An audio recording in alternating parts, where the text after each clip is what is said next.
interest payments to revenue has more than doubled in a decade, reaching nearly 4 times that of advanced economies by the end of 2022. As a result, over half of IDA recipients today face debt distress or are at a high risk of debt distress. IDA remains their most dependable source of patient capital, with every dollar of donor financing enabling an additional US dollars 3.5 in capital market leverage to amplify development impact. This endeavor transcends financial returns. It is about fulfilling our collective global aspirations. Africa's commitment to economic transformation, reducing poverty and inequality, and enhancing human well-being is essential and demands significant capital investment. Moreover, the global goal of achieving net zero by 2050 cannot be realized without Africa's active participation, a failure which would jeopardize humanity's survival, not just African survival, humanity's survival. It is imperative to understand with substantial investment in our vast energy resources, Africa can not only provide power to all its citizens, including the 600 million currently without access, but also significantly advance global decarbonization efforts. Let me say this broadly. If there was a case to be made for a win-win outcome, IDA is the best example, because everybody wins. The donors win, the recipients win. The donors win because it is an investment for them. For the recipients, it is an opportunity. In both cases, we have winners. The donors will put money in renewable energy, in energy in general, and we can continue world manufacturing and industrialization using African mineral resources, using energy that we have in abundance, and using labor that we have in abundance, and we can share the outcome of that industrialization with the rest of the world.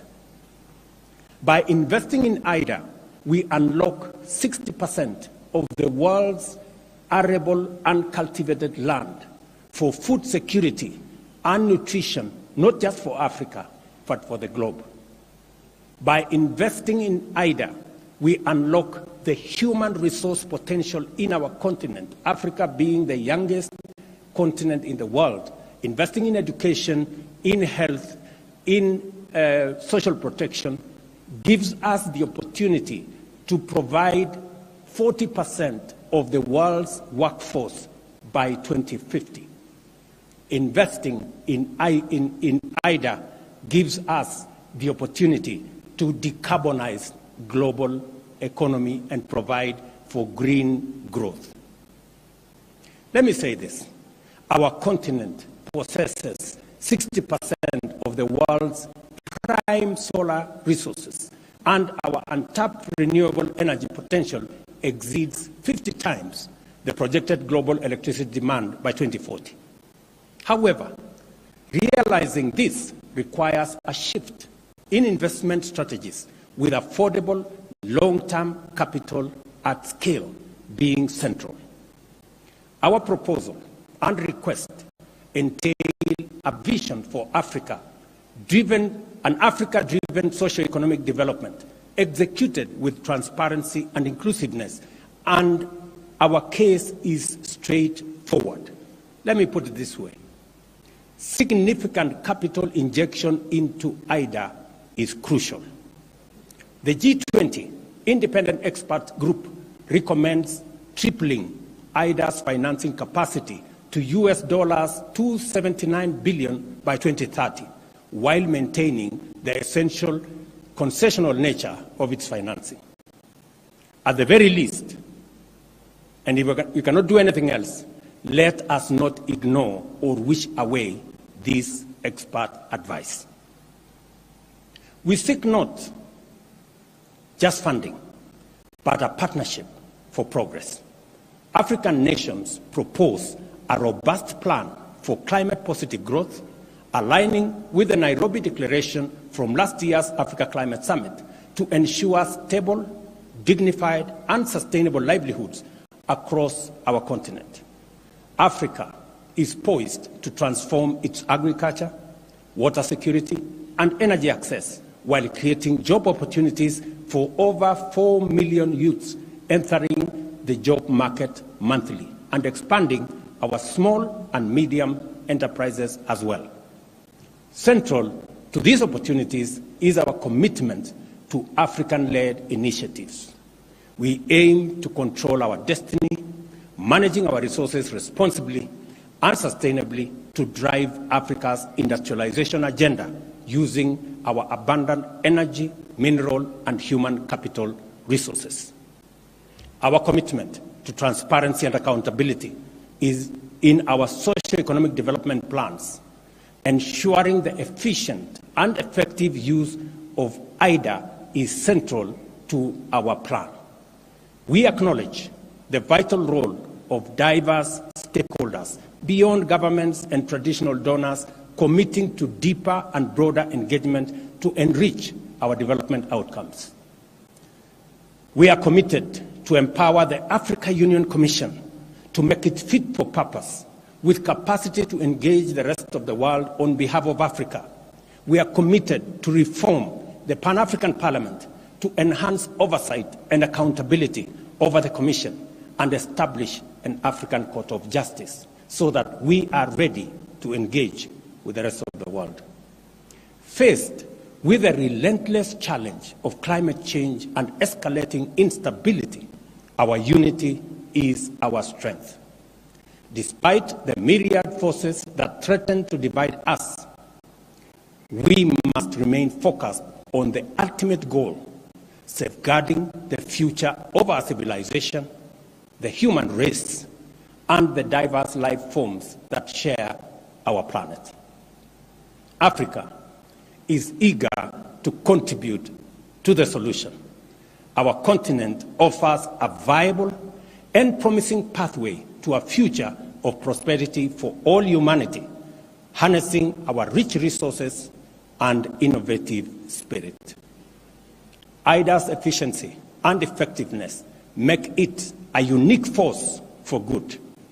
Africa recognizes this, and we don't take it for granted. We are setting an example with our ambitious plan for structural and systemic reforms, underpinned by steadfast commitment to tangible results, transparency, and a robust partnership. Given the enormity of the challenge faced by African countries and its global implications as collective emergency, we call on our partners to meet us at this historic moment of solidarity and respond effectively by increasing their IDA contribution from the US dollars 93 billion raised in 2021 to at least US dollars 120 billion in 2024. As we make this call, we as African heads of state and government commit to play our part by taking deliberate and robust actions to improve fiscal discipline, increase domestic revenue mobilization, develop investor-friendly policies, and enhance anti-corruption measures.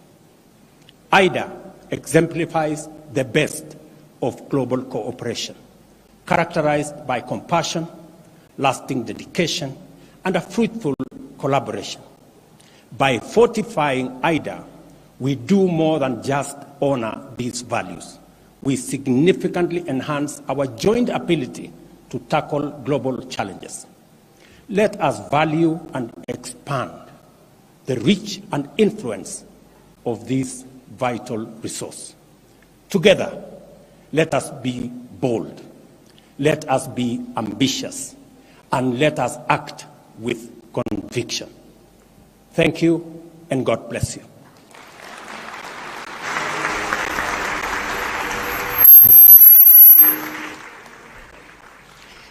Thank you, Your Excellency, the President of Kenya, for that important keynote address. Thank you very much, Mr. President.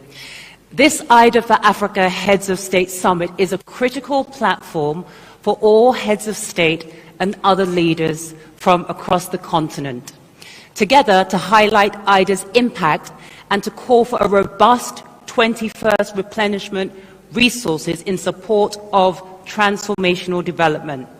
An ambitious IDA21 will be a lifeline for a world in crisis, and in particular, here in Africa.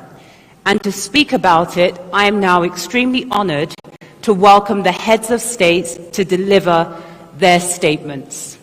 I would like to call upon His Excellency Mohamed Ghazouani, African Union Chair, President of the Islamic Republic of Mauritania. You're welcome, Mr. President.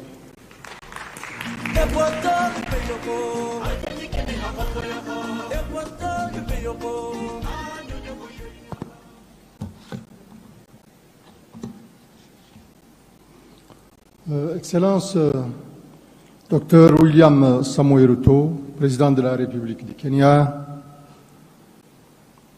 Excellences, Madame et Messieurs les chefs d'État et de gouvernement, Monsieur Adjebanga, Président du groupe de la Banque mondiale, Mesdames et Messieurs les représentants des donateurs de l'IDA et des institutions financières, Mesdames et Messieurs, je voudrais tout d'abord signifier à mon frère et ami, son Excellence Dr William Ruto, Président de la République du Kenya, qu'autant je le remercie, et à travers lui le gouvernement et le peuple kenyan frère, pour l'accueil chaleureux et l'hospitalité généreuse, autant je le félicite vivement pour la parfaite organisation de ce sommet IDA-Afrique qui constitue une étape cruciale dans le processus de la 21e reconstitution des ressources de l'IDA. Je tiens également à exprimer mes sincères remerciements au président de la Banque mondiale, M. Adjebanga, pour son leadership et son engagement en faveur de l'Afrique. Tout comme je remercie vivement, à mon nom propre et au nom de l'Union africaine, l'ensemble des donateurs et parties prenantes de l'Association internationale de développement pour la générosité et la constance de leur appui. Excellences, Mesdames et Messieurs, cette 21e reconstitution des ressources de l'IDA se tient dans un contexte continental et international particulièrement difficile et fortement marqué par des crises multiformes. Pandémie de la Covid, exacerbation continue des chocs climatiques, crise sécuritaire et politique, terrorisme et conflits armés en Afrique, en Ukraine, au Moyen-Orient et un peu partout ailleurs. Ces crises et conflits, au-delà des tragédies humaines qu'ils drainent dans leur sillage, impactent négativement et profondément l'économie dans le monde et particulièrement en Afrique, par leurs effets induits en termes de perturbation des chaînes d'approvisionnement, d'exacerbation de l'insécurité énergétique et alimentaire. Elles ont ainsi des conséquences massives sur les conditions de vie de centaines de millions de foyers dans des pays à faible revenu, en Afrique et dans le monde, et qui sont les principaux clients de l'IDA. Aussi, l'éradication de la pauvreté et de la faim à l'horizon 2030, qui semblait possible au moment du lancement de l'agenda du développement durable, sont désormais hors de portée pour la plupart des pays africains. De même, l'accès universel à l'eau potable, à l'assainissement et à l'électricité sont également un challenge difficile à relever. Les besoins de financement additionnels pour les infrastructures de développement ont ainsi été estimés par la Banque africaine de développement entre 68 et 100 milliards de dollars par an, tandis que les besoins de financement additionnels nécessaires pour que l'Afrique atteigne des objectifs de développement durable ont été estimés à 190 milliards de dollars par an. Excellences, Mesdames et Messieurs, ce bref tableau de besoins de financement montre, si besoin est, l'impérieuse nécessité d'une 21e reconstitution ambitieuse et solide des ressources de l'IDA, au moment où plusieurs de nos États font face à des obligations et des contraintes multiples, service de la dette, choc climatique, conflits et afflux de réfugiés. Cependant, à elles seules, les ressources de l'IDA ne suffisent point.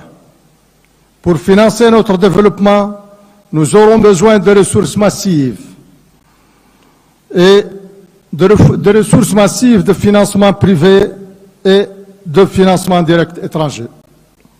Nous aurons besoin de réduire les coûts de financement du capital à travers un mix approprié de ressources concessionnelles et de financement au coût du marché. C'est pourquoi je voudrais ici exprimer mon très fort soutien à la réforme engagée par le président IDA21 en vue de bâtir une banque mondiale plus grande, plus forte et plus efficace, une banque mondiale dans laquelle les différentes branches publiques et privées opèrent en synergie. Je tiens également à saluer ces efforts visant à réduire les délais de préparation des projets et à simplifier les procédures d'approbation et de mise en œuvre. Je me félicite enfin de sa collaboration renforcée avec le président de la Banque africaine de développement, mon frère le président Adesina, notamment dans le domaine crucial de l'accès à l'énergie.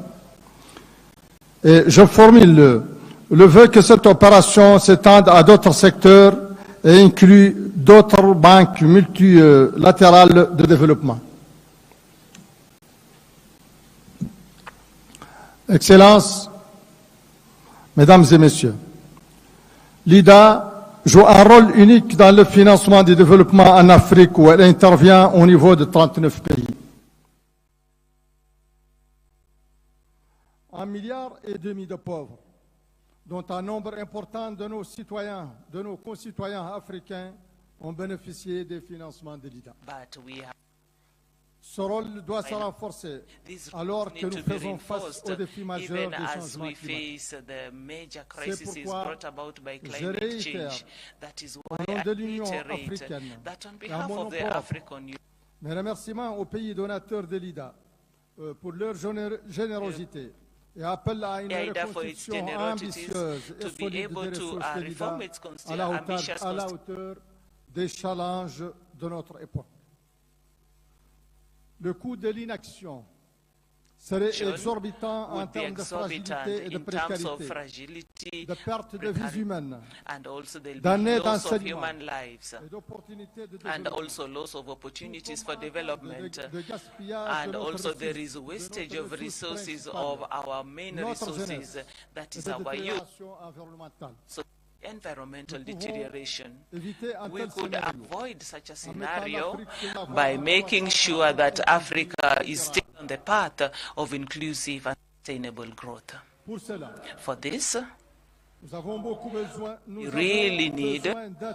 we have a need of human resources and also resources in natural capital, and it is to help us to transform our enormous potential the social, to be able to reach sustainable development with which is value added,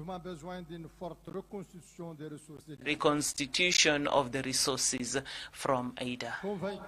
So convinced that our presence in this summit will help us achieve our objectives.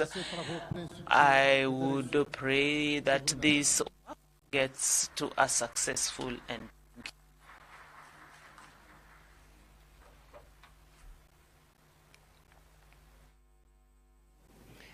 Merci beaucoup, Votre Excellence. Thank you very much, Your Excellency. I would now like to take this opportunity to invite to the stage the Prime Minister of the Republic of Côte d'Ivoire, Robert Bourg-Mambe.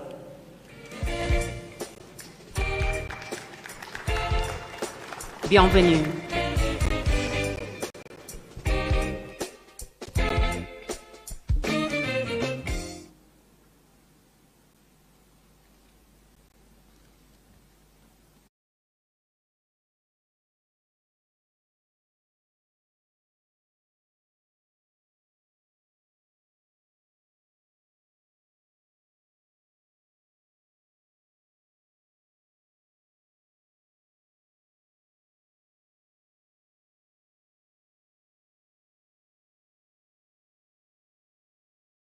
Gentlemen, funders,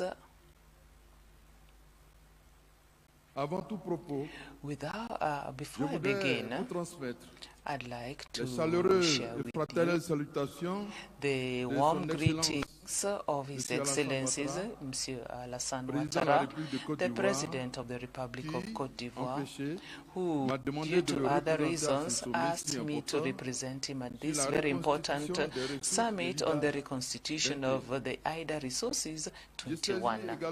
I also take this opportunity to address my sincere thanks to Excellency Dr. William Ruto, the President of the Republic, and also to the people of Kenya for the hospitality and the quality of the welcome.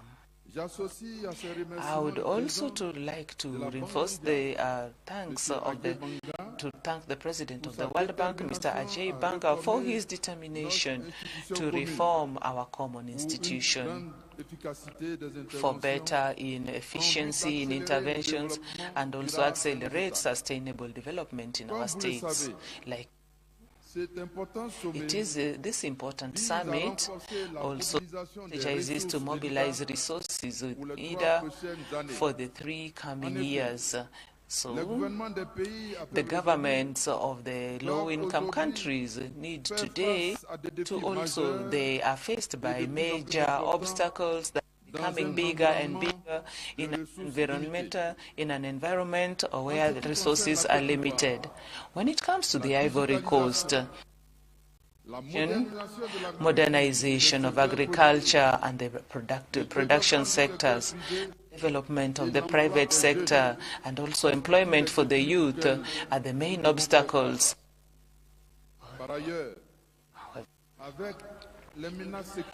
With the security problems in the Sahel, the Ivory Coast has a growing number of refugees, and also who are more than in their millions today, who are also pressure on social services and also need a lot of government interventions. So we are calling upon IDA and my country needs a lot of support from the World Bank to be able to be more resilient. That is why the Ivory Coast, which also came up to advocate for more resources from IDA, is also involved in following up on these efforts in reconstituting the IDA21. So it is with pleasure that my country, from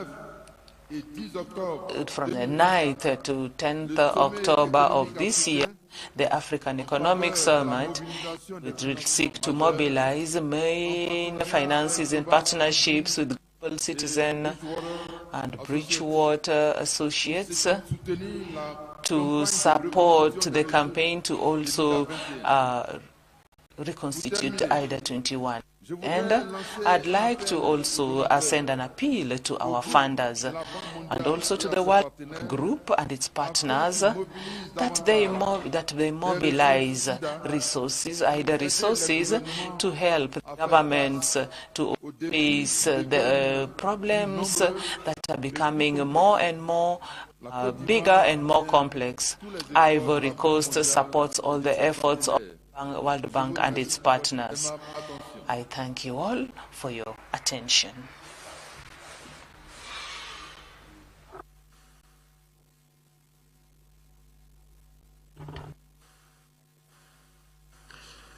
Merci beaucoup, Votre Excellence. Thank you very much, Your Excellency, for those words. I would now like to call on His Excellency Yoweri Museveni, President of the Republic of Uganda, to give some remarks. You're welcome, Your Excellency.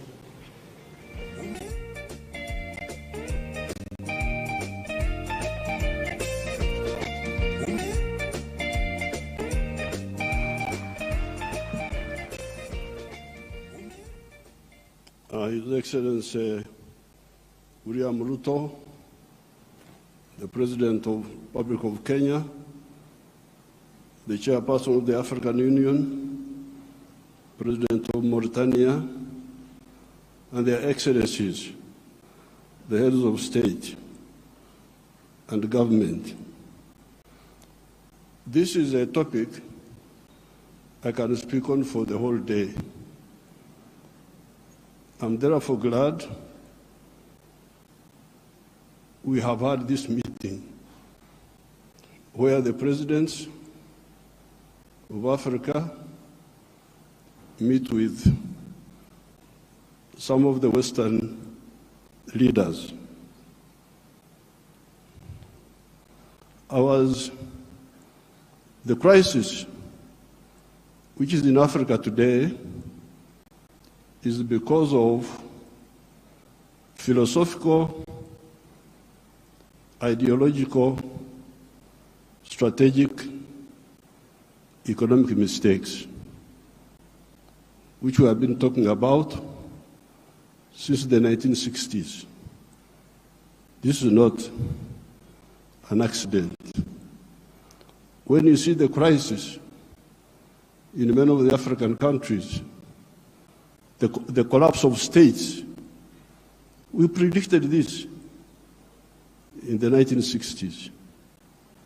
Philosophical, ideological, strategic mistakes. I don't have time to amplify each one. But I was very happy to hear the President of the World Bank talking about prosperity instead of profiteering. These were his own words. That's what I picked. This has been the problem. Aid has been for profiteering. This has been the problem.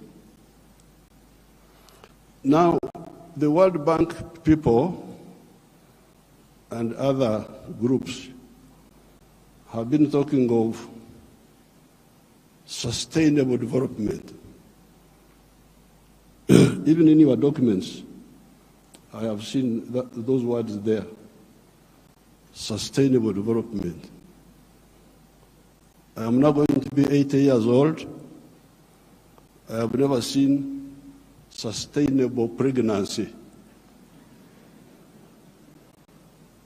That a woman is pregnant this year, the pregnancy continues next year, 3 years, 4 years, it never happens.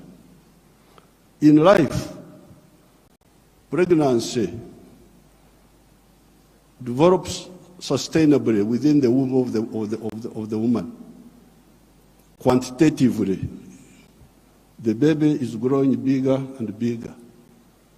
But at some stage, quantitative growth must be transformed into qualitative change.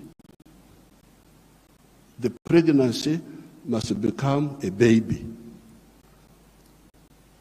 If the pregnancy remains pregnancy, the fetus will die.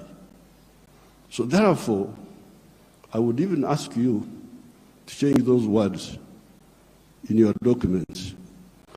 Africa does not need sustainable what? You could call it sustainable underdevelopment. Africa needs socio-economic transformation. The pregnancy must become a baby. The baby must grow and become a teenager. The teenager must grow. That's what happens in life.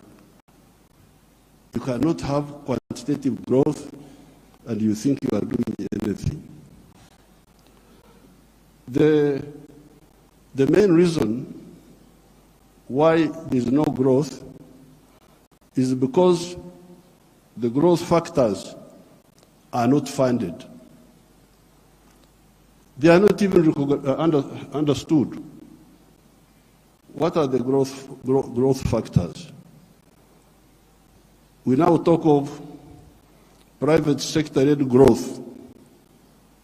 Yes, but for the private sector to grow, what does it need? It needs low costs of production. Ministers of Finance, low costs of production. And what are the low costs of production? Number one, transport. You must have low transport costs. Where do low transport costs come from? From the railway. If you don't fund the railway, how will you get low transport costs? Wonderful people, Banco Mundial, IMF, all this. Where will low cost of production come from if you don't have a railway? I have been here for the last 64 years. I've been watching as a student leader, as a freedom fighter, now as the leader of a country. How many railways have been constructed or funded in Africa? The few that have been was by China, the Tanzania Railway to Zambia, and recently China, another one here in Kenya, and then Tanzania on their own, they are building a railway line. So if you are talking of helping Africa, the railway, I don't want to be involved in any other words, no, please. The railway. Because if you fund the railway, you will have low cost of transport, and you can produce products which are cheap, which can be bought in the world. So you audit how much funding, all these billions you are talking about, how much of it has gone to the railway. Audit it. The second cost pusher is electricity. If you don't find electricity and you talk about sustainable development, what are you talking about? Private sector-led growth. Maneno too. Electricity, we must have low-cost electricity, not exceeding 5 cents per kilowatt hour. That's what I insist on in Uganda. I'm tired of all these stories. These neo-colonial civil servants who have been holding us back, I have put my foot down, say I don't want to hear those stories. And Uganda is developing, and it will develop, because I don't entertain that nonsense anymore. Borrowing for what? Capacity building. Imagine. seminars. They call you in a hotel, you eat chapati, you eat mandazi. They say that is capacity building. Capacity building should be on the ground, not just seminars. So, the second point, Excellencies, electricity. The third one, those people who talk about private sector-led growth, private sector-led growth. I have been trying to borrow money for our UDB, Uganda Development Bank, a bank which funds manufacturers. No, I don't get support for that. Instead, they want me to go, my people to go to commercial banks. But commercial banks cannot give, no, those commercial banks are to encourage imports. Because the only person who can borrow money and pay it back from a commercial bank is a trader who goes to China, goes to where, Dubai, brings products, sells them quickly, and pays back. So, if you are serious, I needed to hear about the low-cost funding for manufacturing. Not for stories, not for what, no, manufacturing.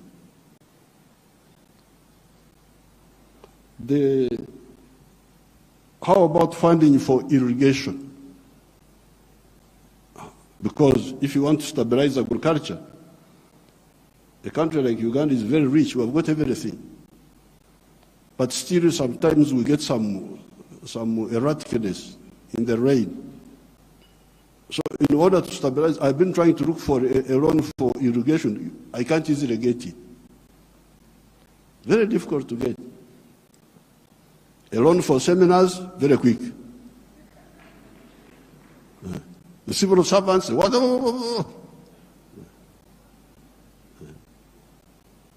But a loan for irrigation, you don't see. Now, finally, the loan for, I don't know the situation in other African countries, and I don't have time to talk for a long, I don't have opportunity to talk for long. But Uganda is a very rich country. But one of the problems we were having was that our people were outside the money economy. They were in what they call subsistence sector. They just produce for eating, produce for eating, produce for eating. Wanashughulikia tumbo tu.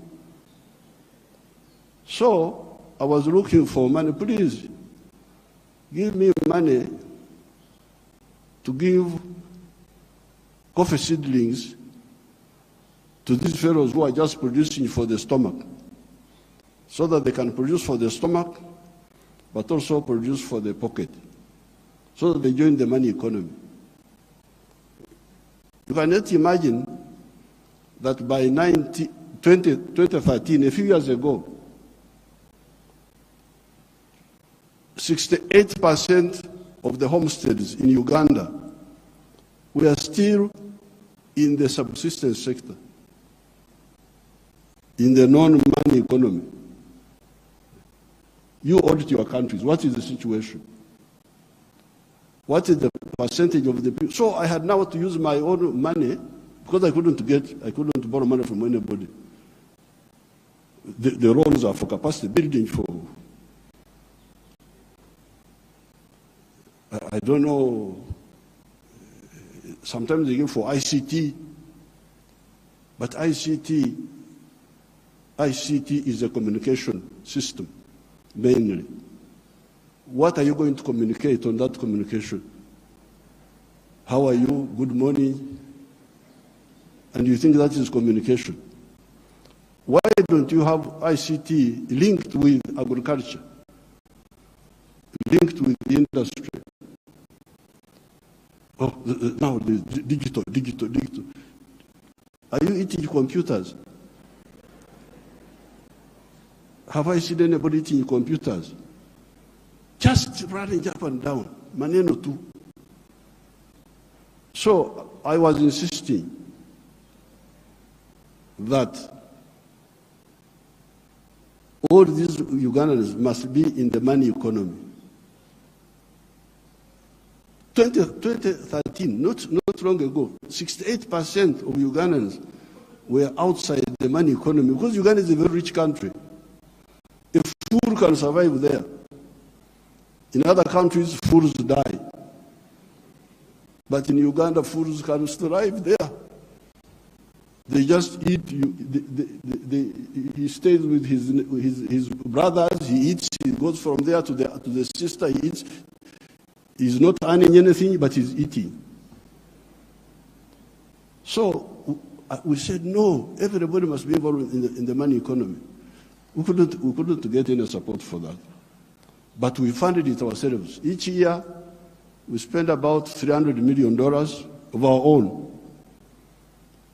to make these villagers join the money economy by producing for the stomach, but also for the pocket.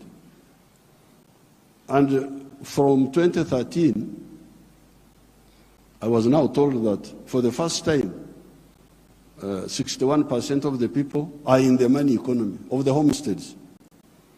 It is only 39% that are still out. You imagine those are still there, just eating, no money. So therefore, this meeting is, then you get your neo-colonial civil servants.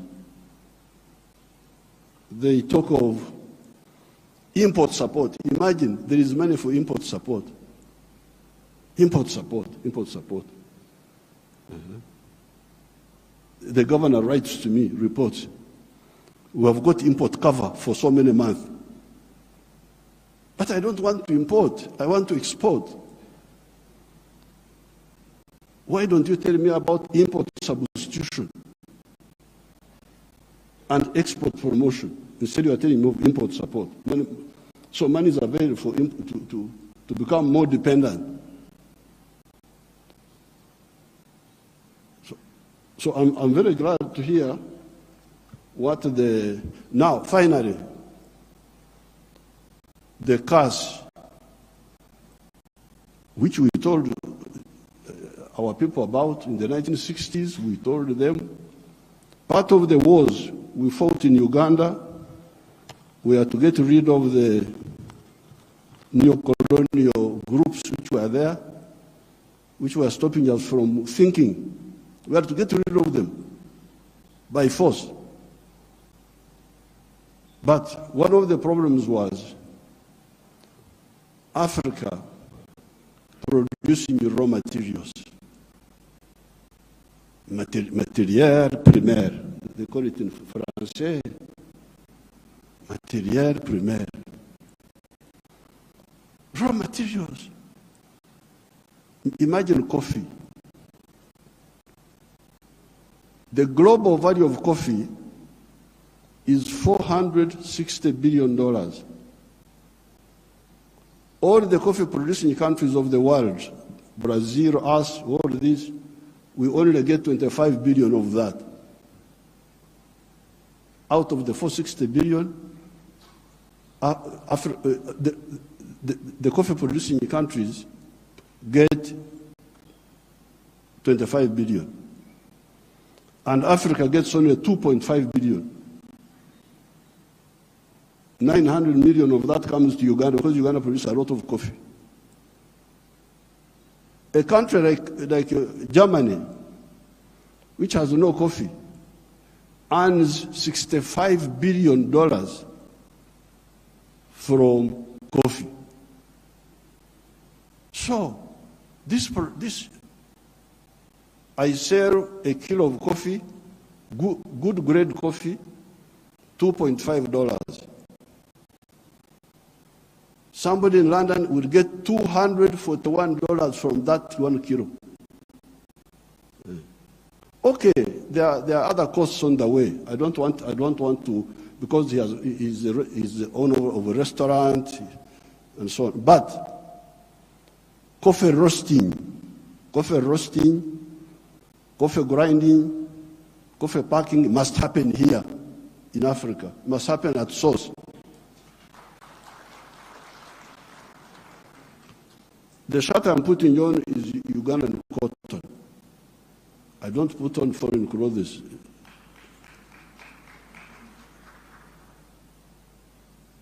It's only the trousers I'm putting on because I can't go naked.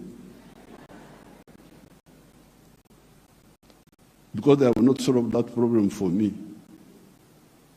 So, if you look at cotton, how many job levels are there? Job levels. You grow the cotton. Okay, that one we do. Those jobs we do. We gene the cotton. Kutoa mbegu, remove the seeds. That one we do here. And we end there. When you hear all these countries which have got crisis, Burkina Faso, I don't know what, Mali, all of them are cotton growing countries. But how much textiles are they producing? They're importing textiles, I don't know from where. So now if you end at level 2, gening, removing the seeds, then you take the pamba, you take the cotton, to cleverer people who are clever. Watu wenye akili wako huko, sisi hapo tutajiita vipi? Kama mtu anakuzidi akili wewe unasema wewe nani? So they take the cotton, they spinning, more money, more jobs for their children. They weave, more money, more jobs for their children. They put the print, more money, more jobs for their children. I looked at the figures. Uganda consumes 276 million meters of textiles each year. And that wonderful country of yours spends $880 million on clothes. Some of them dead people's clothes from Europe. When people die, their clothes, they are sent to you people, to Africa. And we spend 800, all the money we earn from coffee goes back to bring dead people's clothes. But we have got one factory there called Nitil. It produces 25 million liters, million meters. So in order to clothe our people in Uganda without importing, we need about 11 factories like the one of Nitil. And they would employ about 20,000 people. So and we would save $880 million, which we are just giving it to other people. So this IDA, what did you say about the modern slavery of the Africans, of producing raw materials? In one of our documents in Addis Ababa, we had talked of Africa producing what it does not consume and consuming what it does not produce. They had put that as a summary in one of the documents of the African Union. We must get rid of the production of raw. I banned the export of minerals from Uganda and process. I banned them. Piga marufuku. Then the agents were going in the corridors, what Mufanyi, no mineral will come from Uganda if it's not processed. You wait until I go away, you can steal the minerals, but not now. I banned this export of unprocessed minerals in 2012. My young brother, His Excellency Ruto, I forgave him and gave him some little iron ore for, I think, 2 or 3 years, because I've got a lot of iron ore, one of the best in the world. I told him, His Excellency Ruto's man, Muhindi wa hapa Kenya, you come and build the steel factory in Uganda at the iron ore. Oh, I've already built in Mombasa. So I said, okay, because of my young friend, I give you some iron ore for 2 or 3 years. But come and put the factory here. Now you can imagine akili ya watu wenu, my civil servants. An Indian wanted to take that iron ore to India. Imagine. Iron ore in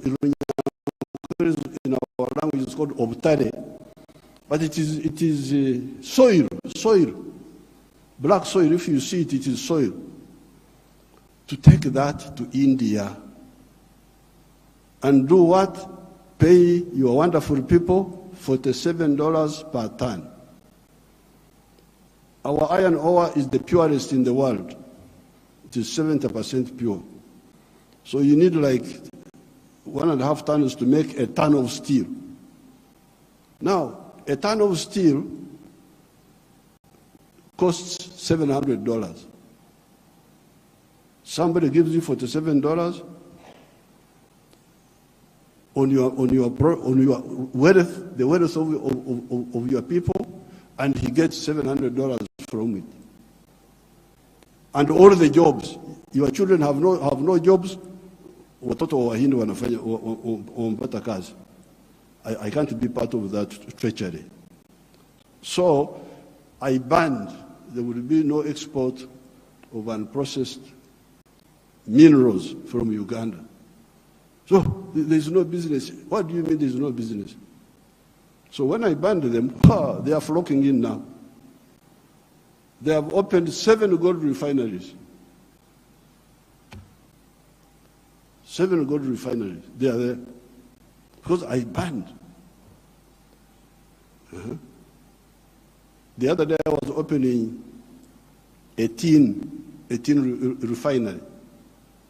You can imagine this tin, and Samia may know where we were, the power station, both sides, the Uganda side and the Tanzanian side.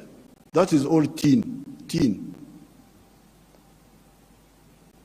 But all this time, imagine, since the British were here, they were taking, walikuwa wanachukua mawe tu, stones, because tin in nature is a stone, looks like a stone. So they take that. And they give my people $11 per kilo. And they take it to cleverer people. For the cleverer people, they get $32. My people got 11, those people get $32. And all the jobs. So when I was opening the factory, I was asking the refinery, I was asking them, this boy who opened the factory is a Canadian. I was asking them, huyu Mkanada ameleta umeme wake? Has this Canadian brought his own electricity? No. Anatumia umeme wa kwetu. Ameleta maji yake ya factory? No. Anatumia maji yetu. Internet anatumia ya nani? Ya kwetu. So out of the $32, much of that money will remain in Uganda.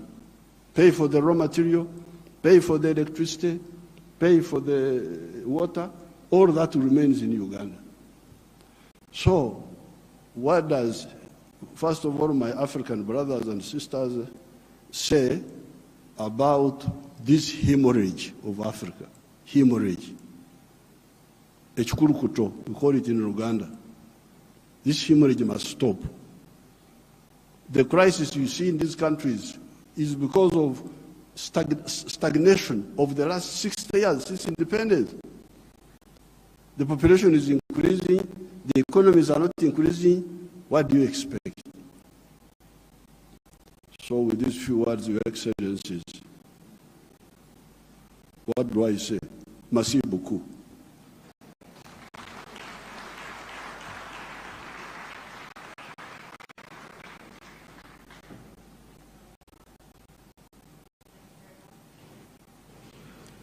Thank you very much, Your Excellency, President Yoweri Museveni. May I call upon His Excellency, Professor Faustin Archange Touadéra, President of the Central African Republic, to please come and give some remarks. Bienvenue.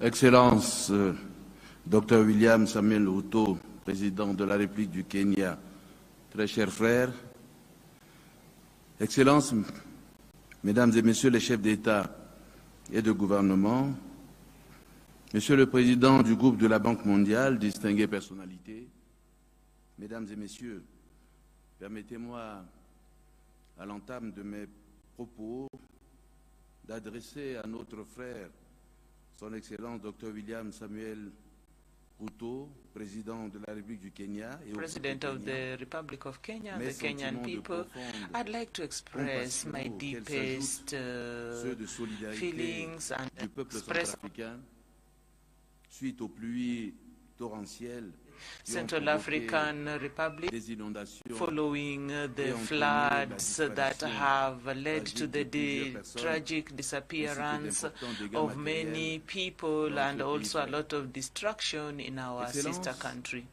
Your Excellencies, ladies and gentlemen, I take to the stage now representing my country, the Central African Republic. This occasion of this summit or Heads of State Summit, summit of the Heads of State and Government in the ambitious reconstruction of resources of the IDA21 for Africa.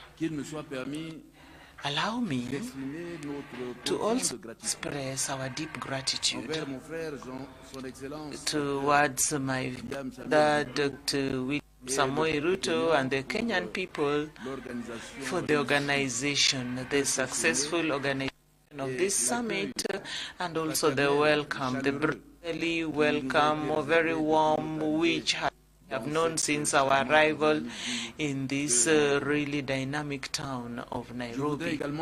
I'd also like to thank Ajay Banga, the President of the World Bank Group, for his full participation in this very important summit, for his leadership, and also on reconstitution of resources, IDA21. It is also the moment to express my gratitude to the World Bank for the multifaceted approach that we have been given.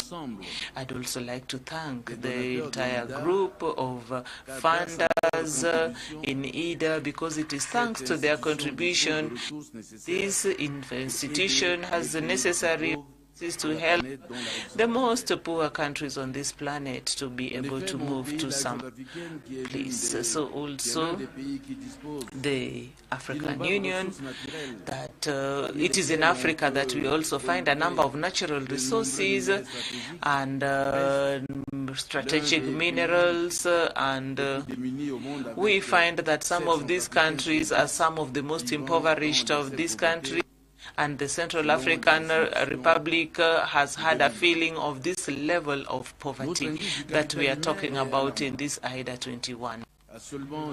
So we talk about 0.8 percentage growth, which means that a child who was born before the pandemic will only realize 28% of his potential if he has received any education and other services adequately. In 2021, about a larger percentage had achieved basic sanitation, but we also had 80% who had no access to electricity or internet.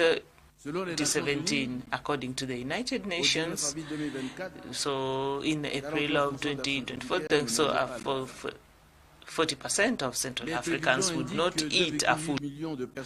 So we are told that there are millions of people, that is about 46% of the population, are living in extreme vulnerability in this 2024, and which needs urgent humanitarian action. Now, in such a very difficult national context, exacerbated by the consequences of the COVID-19 pandemic and also tensions at international level, the contributions of the World Group to fight against poverty and also the promotion of socio-economic development are essential, if not vital. In fact, IDA21 had already borrowed $370 million, already showing its importance in our quest for reducing poverty. So this kind of for the construction of a solar park near the capital in Bangui to supply electricity to 60,000 habitants. So we appreciate support communities that are displaced, also reaching out to vulnerable households. And when you're talking about $40,000 for each person, allows us to come up, support them to come up with income-generating activities and continue with education. The project, the support project, and the health sector allowed us to open clinics that are open to millions or 1 million people, with about 362,000 prenatal visits, and where people can also receive psychosocial support, especially where there has been gender-based violence in the districts, that also reached 292,000. Now these figures are 142 million American dollars that have been put in projects, amongst which 16 national projects and at regional level. So cumulatively, so we are talking about a reach of 48%. We'd like to reiterate our wish that these projects that are still in the pipeline be fast-tracked to also help us reach a wider group of the population. Like it was noted, IDA financing has contributed to improve on the livelihoods in the towns and also to mitigate the effects of conflicts and underdevelopment. So we are talking of strengthening of actions and also projects, and also as we look at more of the sustainable projects.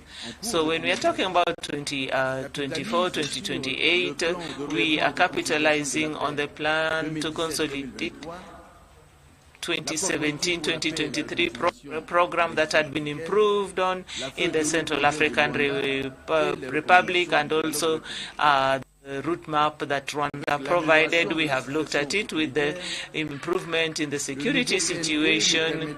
The new program allows us to move from humanitarian actions to development and also accelerate the economic growth, reduce poverty, and also improve on the well-being of our population, which is young. Our vision, as we look at 2028, is to construct, we have a prosperous Central African Republic which has quality human capital that is resilient and also sustainable, and where to have projects that are sustained, that inclusive, and are open to governance.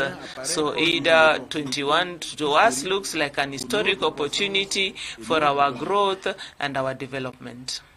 In order to make use of the potential opportunities that could open up and also the implementation of the PMD, our priorities consist of investing in human capacity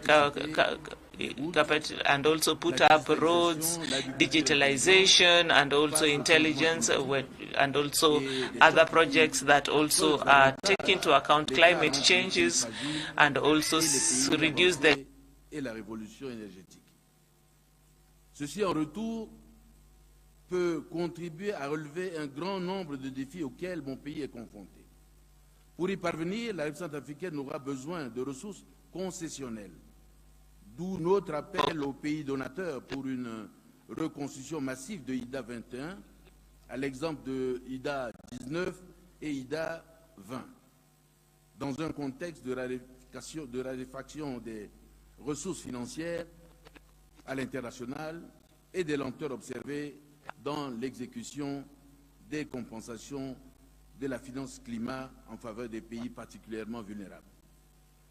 Je saisis donc cette occasion pour saluer la simplification des procédures de l'IDA, qui vise à rendre les options de financement plus simples, plus accessibles et plus rapides, afin d'avoir un meilleur impact à plus grande échelle et à plus grande vitesse.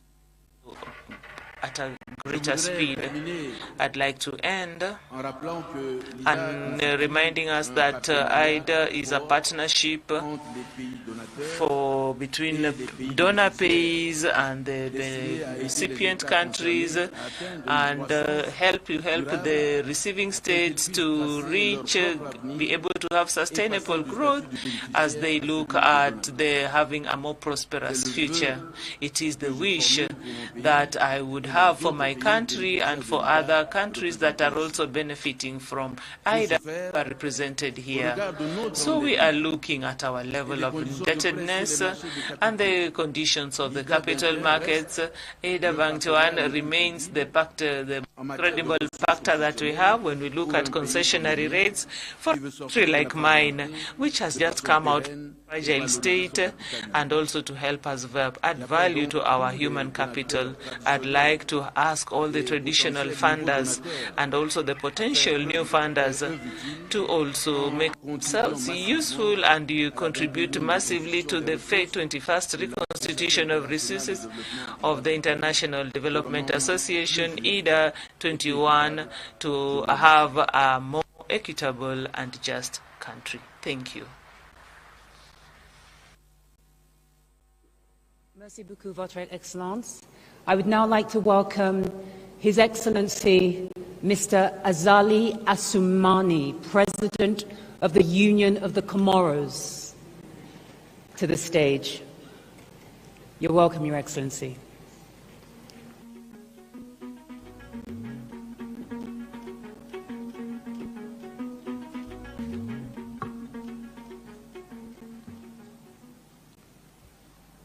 Excellence, Monsieur le Président Ruto, que j'appelle Ahmad Abako, un cher frère.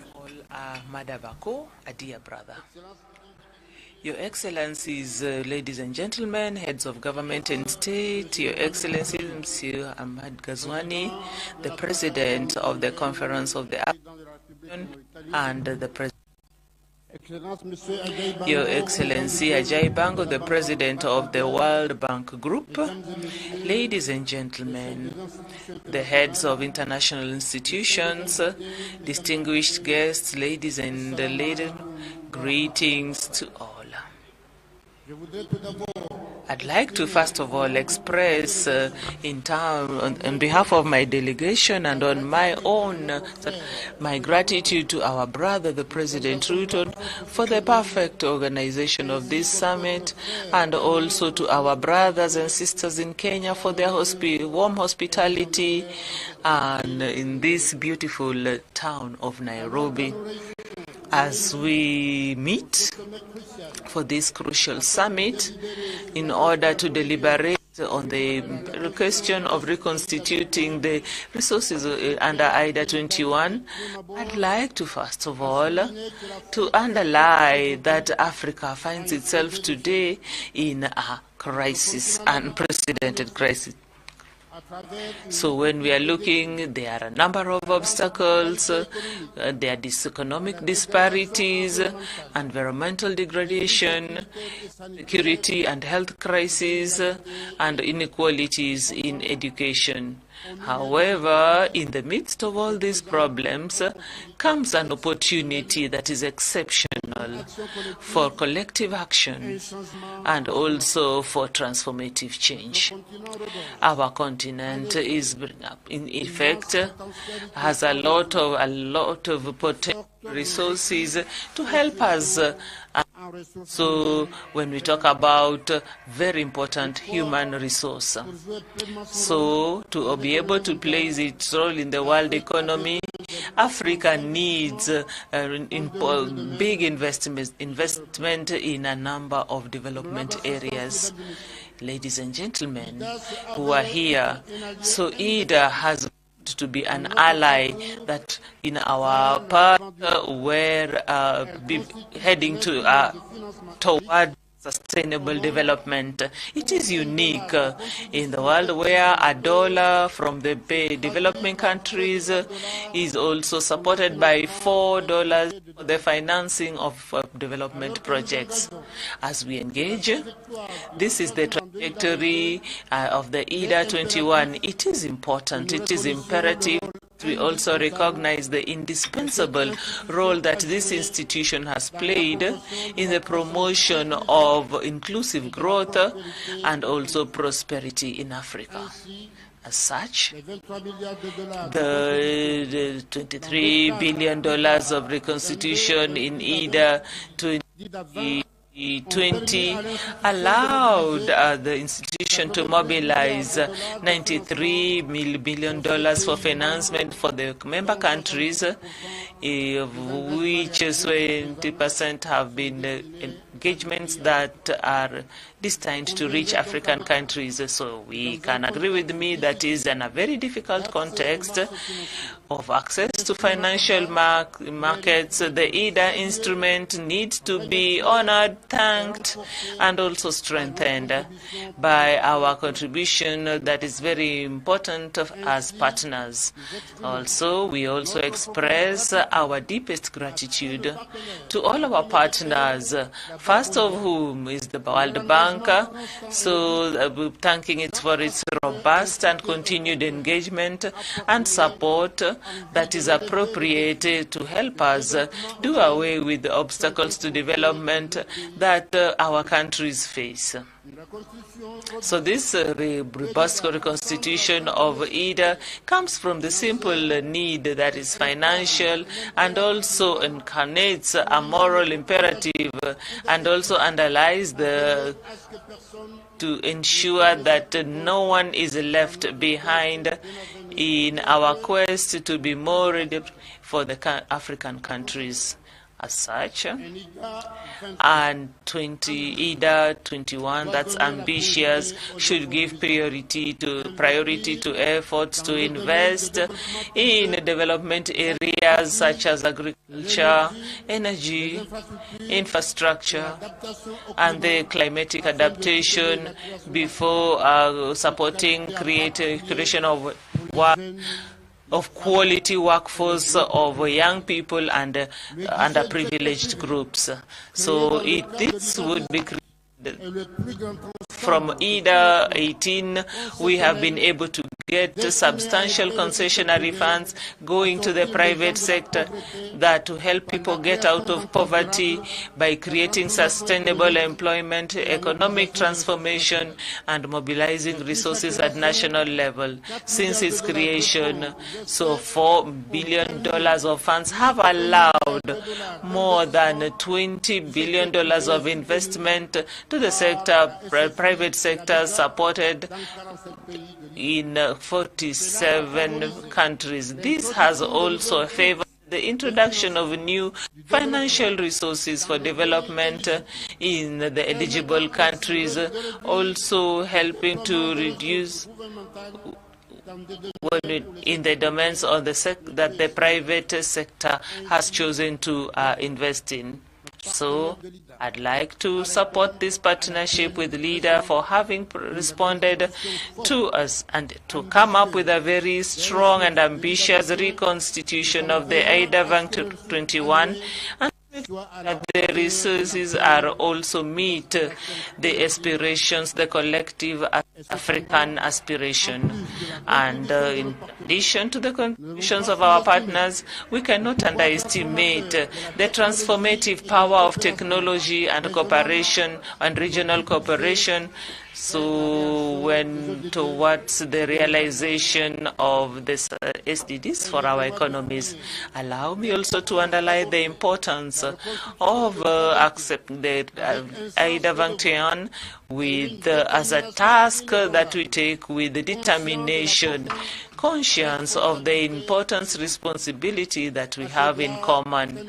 So we need to come to also support this resolution as we look forward to a better future for Africa, because it is only when we have access to this that we can also achieve the Africa that we all dream about collectively. Your Excellencies, ladies and gentlemen, I wish to underline the situation that island states such as Comoros are facing.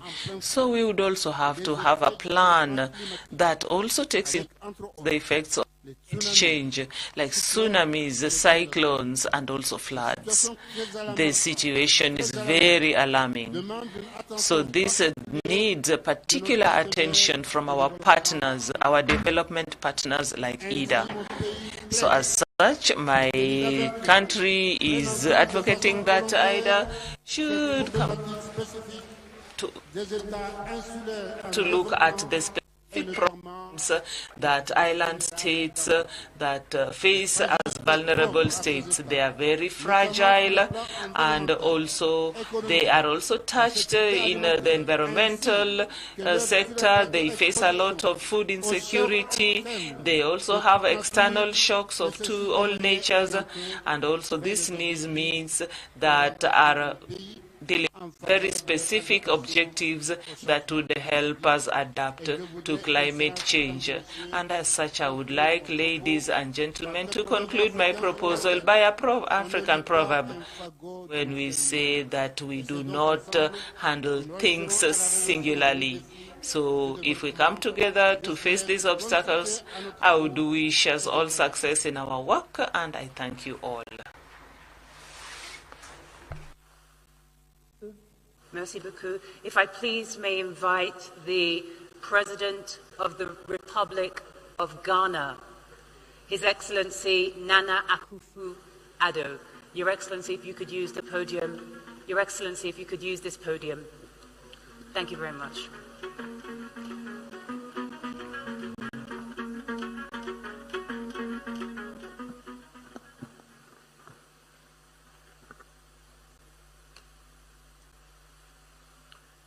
Your Excellency, President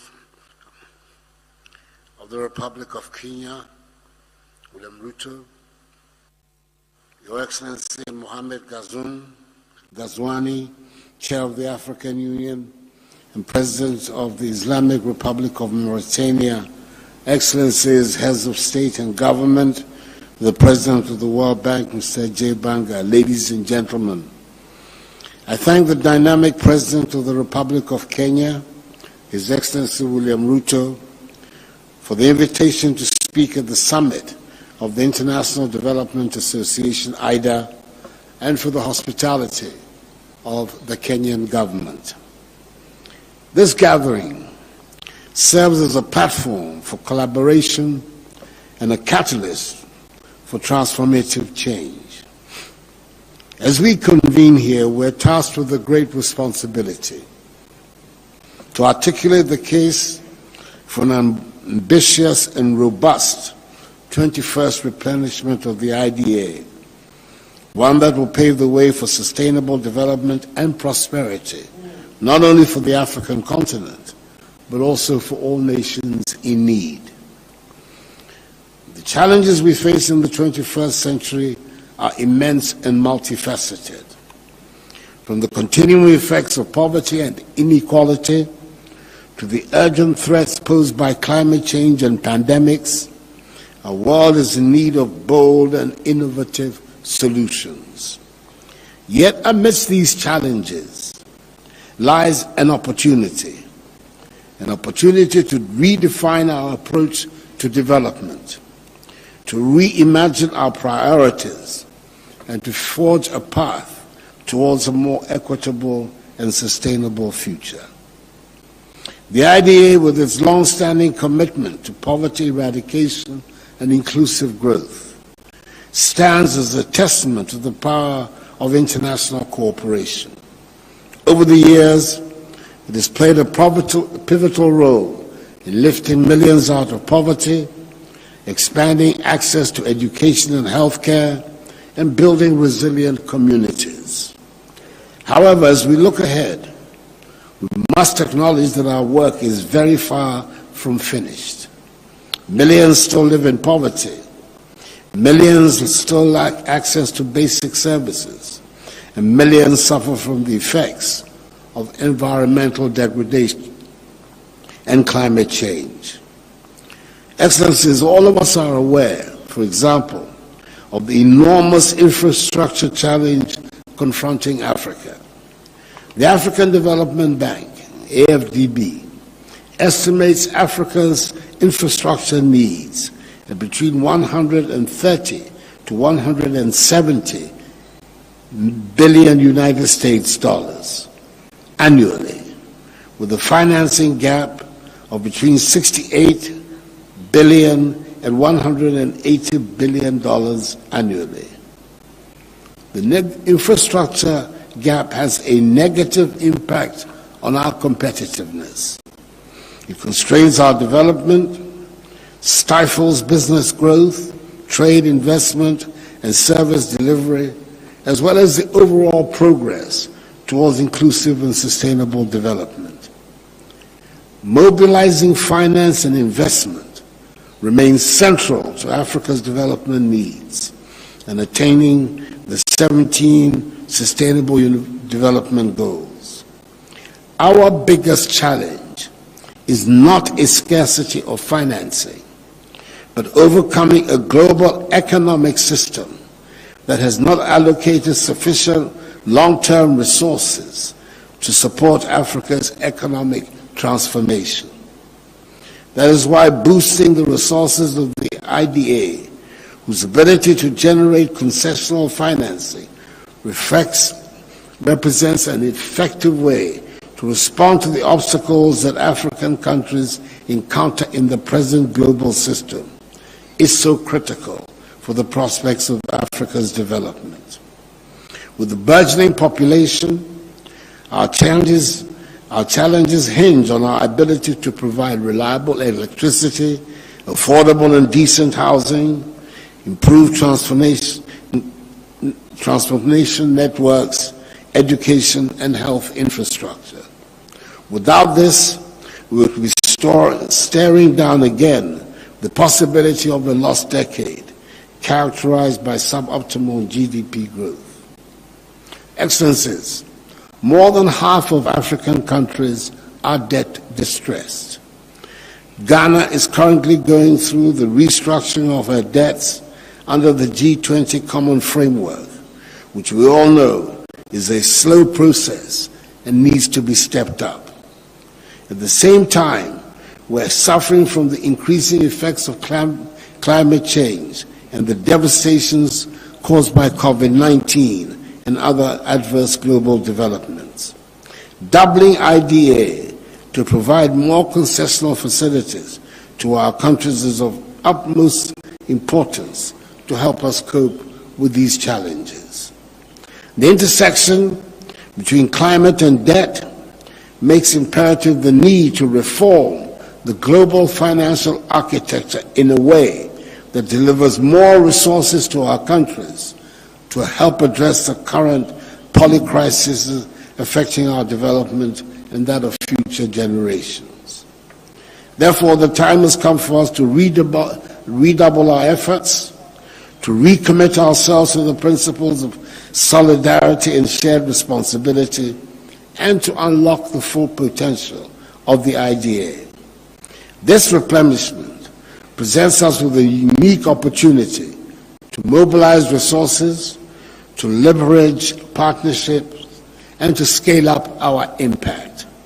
It is a chance to invest in the future, in education, in healthcare, in infrastructure, and in the resilience of our communities. But let us be clear, this is not just about funding. This is about vision, about leadership, and about political will. It is about recognizing that development cannot be achieved through aid, but requires a comprehensive approach that addresses the root causes of poverty and inequality. It is about empowering communities, building capacity, and fostering innovation. And it is about ensuring that no one is left behind, that the most vulnerable amongst us are given the support and opportunity they need to thrive. In conclusion, I want to state that the task before us is daunting, but the stakes are too high for us to falter. Together we can shape a brighter future for generations to come. Together we can build a world where every child has the opportunity to fulfill his or her potential, where every family can live in dignity and security, and where every nation can achieve sustainable development. Let us seize this moment, let us rise to the challenge, and let us make history. I thank you for your attention. Thank you, Your Excellency. Allow me to call on the President of the Federal Republic of Somalia, His Excellency Hassan Sheikh Mohammed.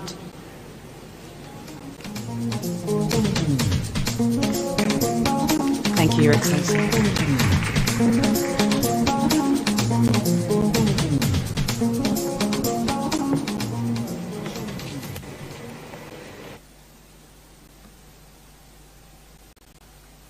Good morning, Your Excellencies.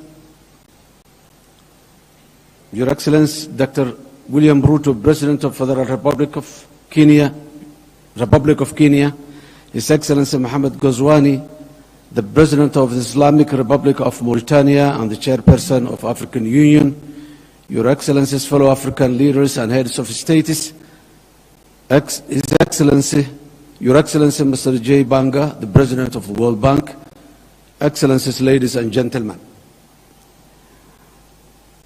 As an opening, it is an honor and privilege to participate in this great occasion of the discussion of the African leaders on the future of financing of our common development agenda with the President of the World Bank, his senior leadership team and donors.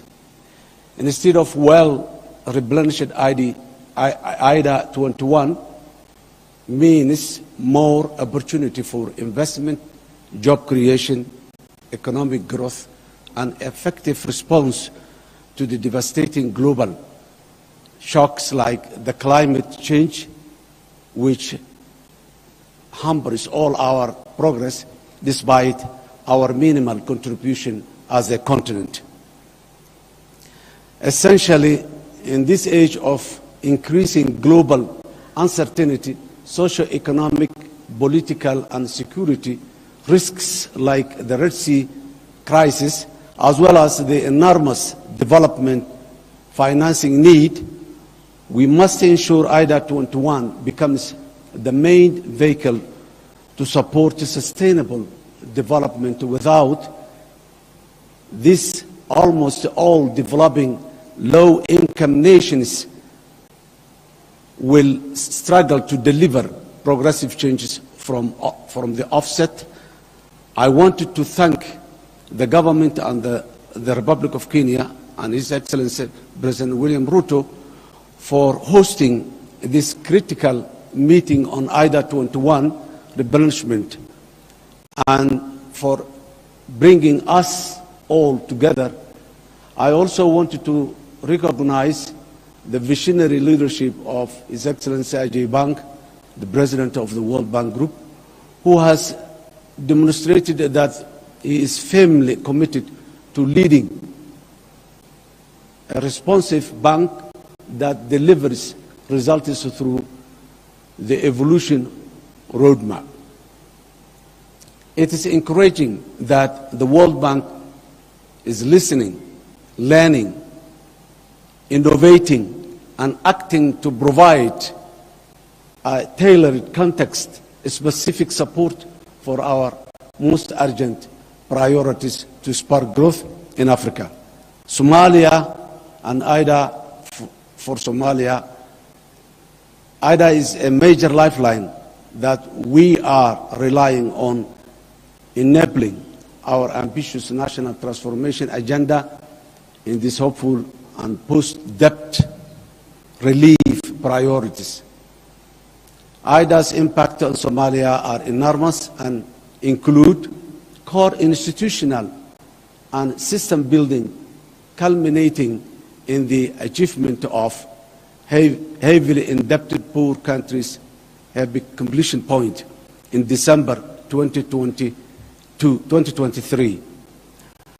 Up to 20% of the Somali population have benefited from the World Bank funded activities in Somalia since 2018.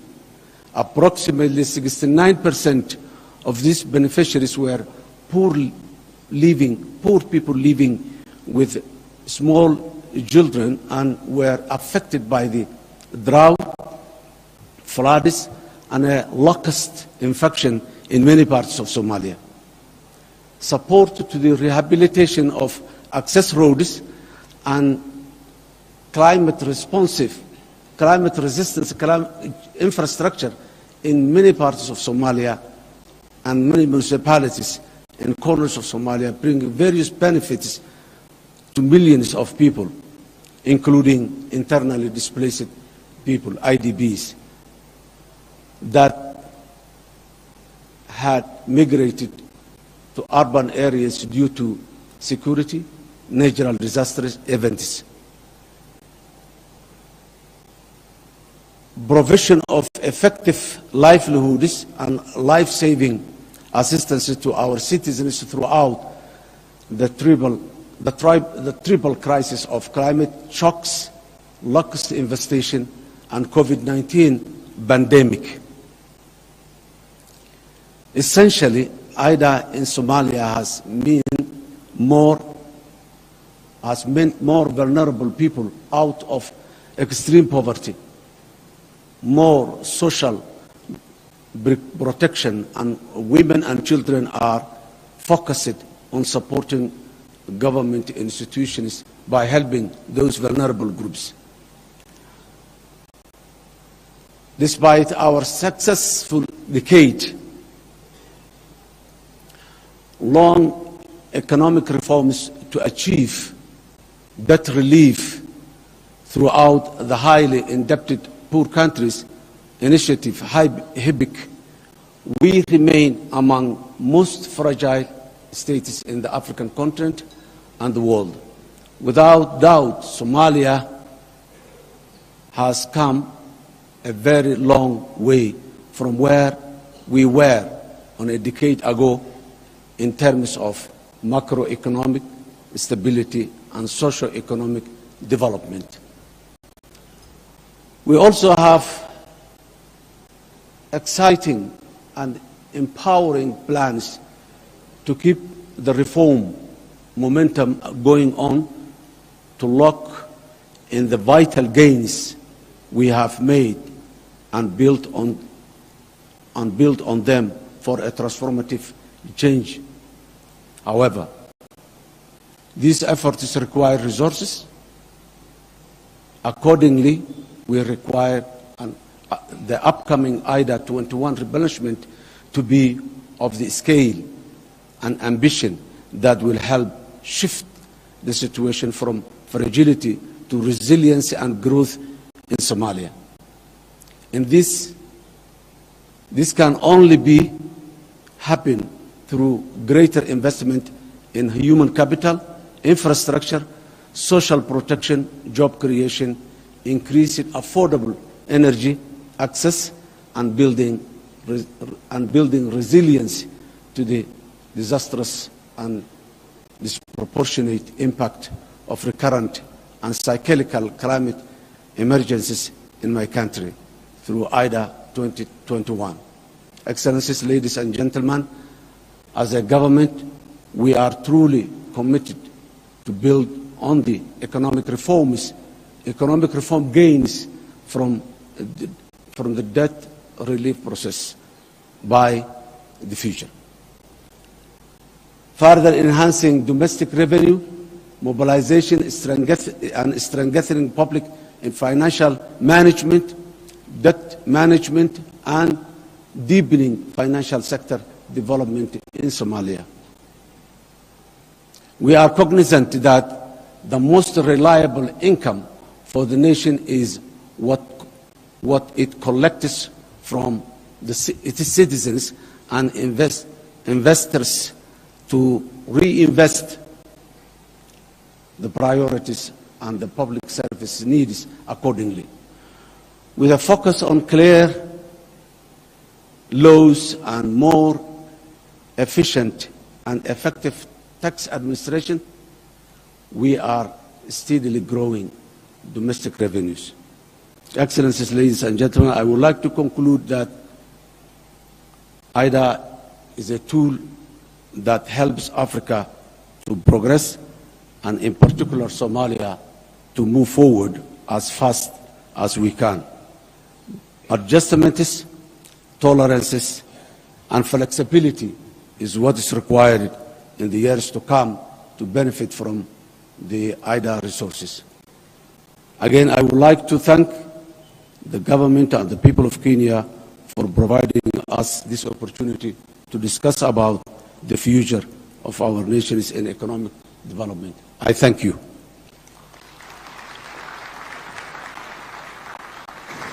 Thank you, Your Excellency. I would like to invite the President of the Republic of Sierra Leone, His Excellency Dr. Julius Maada Bio.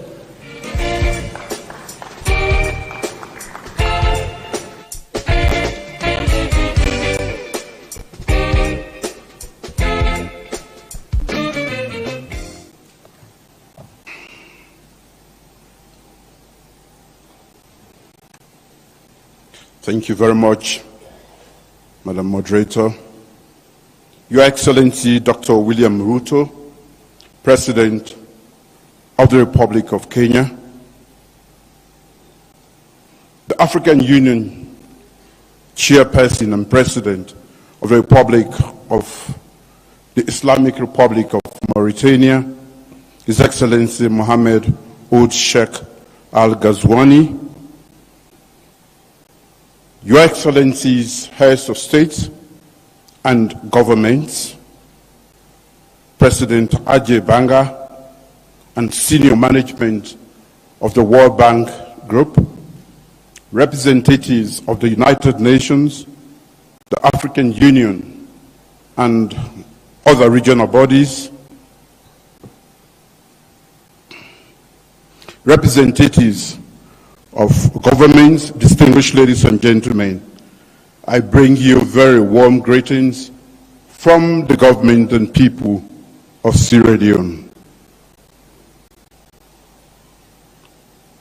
I extend my deep gratitude to President William Ruto and the people of Kenya for hosting the 21st replenishment of the International Development Association Summit for Africa 2024, IDA21.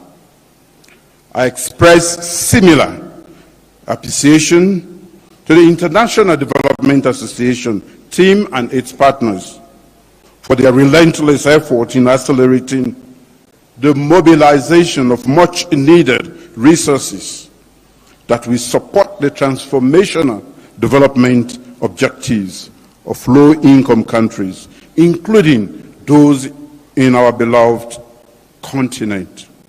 Your Excellencies, ladies and gentlemen, Africa is at a crossroads. Our continent faces an array of challenges unique in its history. Recovery from the devastating impact of COVID-19, rising debt and economic vulnerability, political instability, the growing disruption of climate change, often compounding underlying fragilities, and the full crisis triggered by the conflict in Ukraine. According to the Sustainable Development Goal Report 2023, if the current trends persist, about 7% of the world's population, which is 575 million, will remain in extreme poverty, with most of them being in sub-Saharan Africa.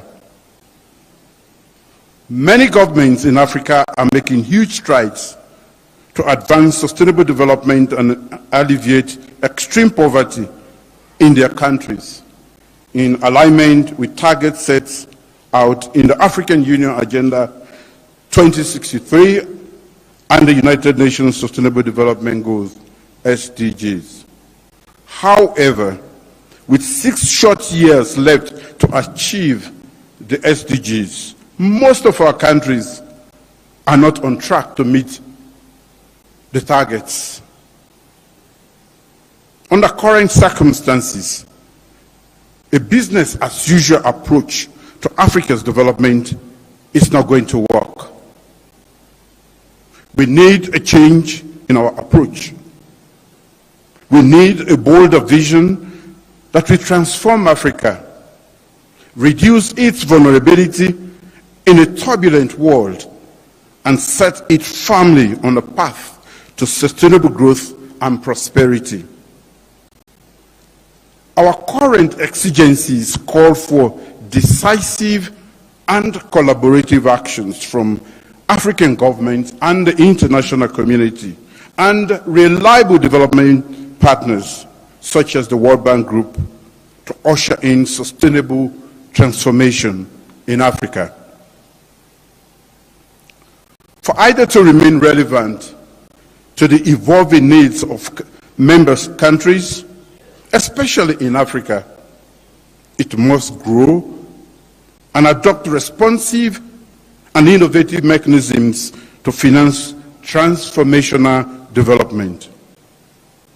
Our collective aspiration to accelerate development in Africa by providing sustainable financing from IDA21 replenishment remains a critical milestone that must be achieved with resounding success.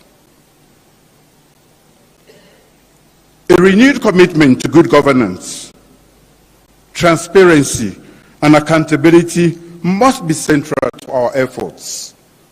These are the cornerstones upon which we can build resilient institutions and foster an environment conducive to investment, innovation, and economic growth. Therefore, Sierra Leone unreservedly endorses the Nairobi IDA communique and looks forward to working with recipient African nations to advocate for a mega 21st IDA replenishment. The communique reflects our vision to ensure prosperity of Africans and particularly safeguard the aspirations of Agenda 2063 and the SDGs, which aim to end poverty, protect the planet, and ensure that by 2030 all people enjoy peace and prosperity. Today, as we present the Kicc-Nairobi communique, we are optimistic that the provision of additional resources would support our vision for a climate-smart, resilient, and integrated Africa. The IDA21 resources should help our countries expand quality, sustainable, climate-smart infrastructure investment in agriculture, energy, transport, water, and sanitation, healthcare infrastructure, and other sectors. Your Excellencies, ladies and gentlemen, Africa is key to global growth, security, and ending poverty in a livable planet. Despite the many threats our nations face, there are also real opportunities on the continent. Our natural resources, youthful population, and rapid growth of African cities and the middle classes have huge potential as they are beacons for investors to search in search of new markets. If Africa is to meet the targets of SDG 8, decent work and economic growth, by 2030, we must act now to transform the working age population into productive forces with more decent and inclusive jobs for the youth, especially our women. According to the International Labour Organization, ILO, over 72 million youths in Africa are not in education, training, or employment, and the majority of these are women. The IDA21 replenishment thus provides a window to increase job creation through scaling up private sector investment, increasing critical and growth sectors, promoting entrepreneurial skills, technology and innovation, and boosting female empowerment. As measured by the World Bank's Human Capital Index, assuming that a child born in sub-Saharan Africa benefits from complete education and full health care coverage, he or she is anticipated to realize only 40% of future productivity. The Human Capital Index, this Human Capital Index is 48% for lower income countries and 71% for higher income countries. Clearly, we have more work to do for Africa.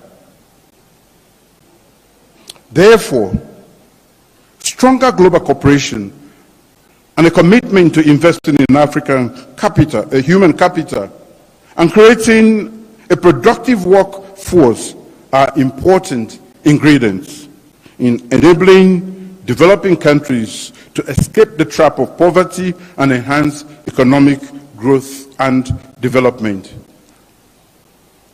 As we all strive to prioritize education and skills development, enhance quality health and well-being, and promote social protection policies and coverage, we must do so with a strong desire and will to advocate for increased resources that will make an indelible footprint in our lives for our people.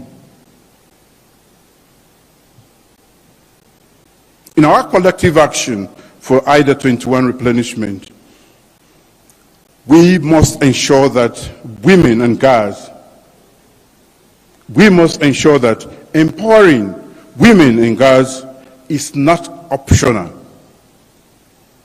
It is a condition for achieving inclusivity and sustainable development on our continent. We must allocate increased resources for gender mainstreaming in all our development programs.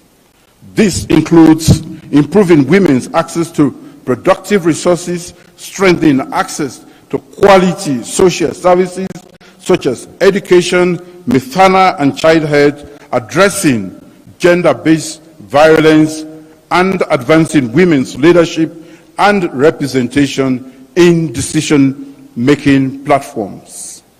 Also, given our prevailing fragilities, increased resources for security, conflict prevention and management, peace building, access to justice and crisis, and emergency response, we serve as important pillars in building stronger and more peaceful continent.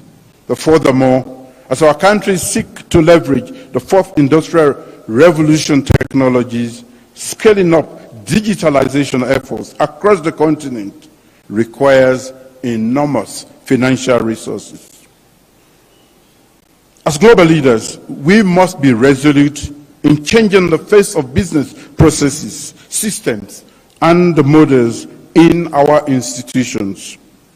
The call for IDA21 replenishment should ensure that we make additional investments in areas such as payment systems development, digital financial inclusion, fintech development, and digitalization of tax administration systems.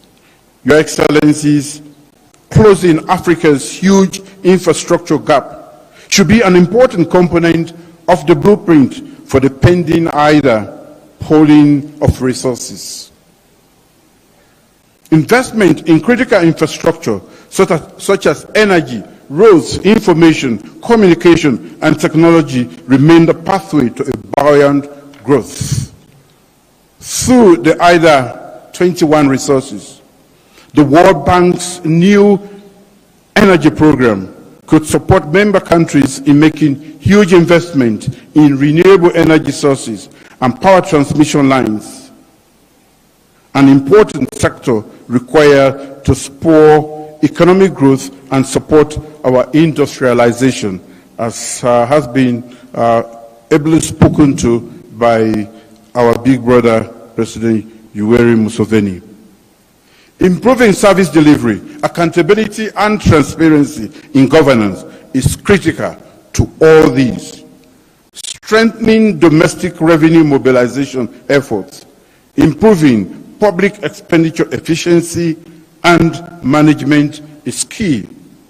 Improving debt management and exploring innovative ways to deal with unanticipated shocks is of utmost importance to all of us.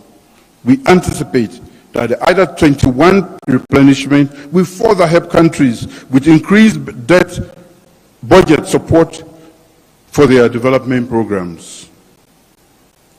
In conclusion, most of our countries are facing dire economic challenges, worsened by high levels of debt service payment.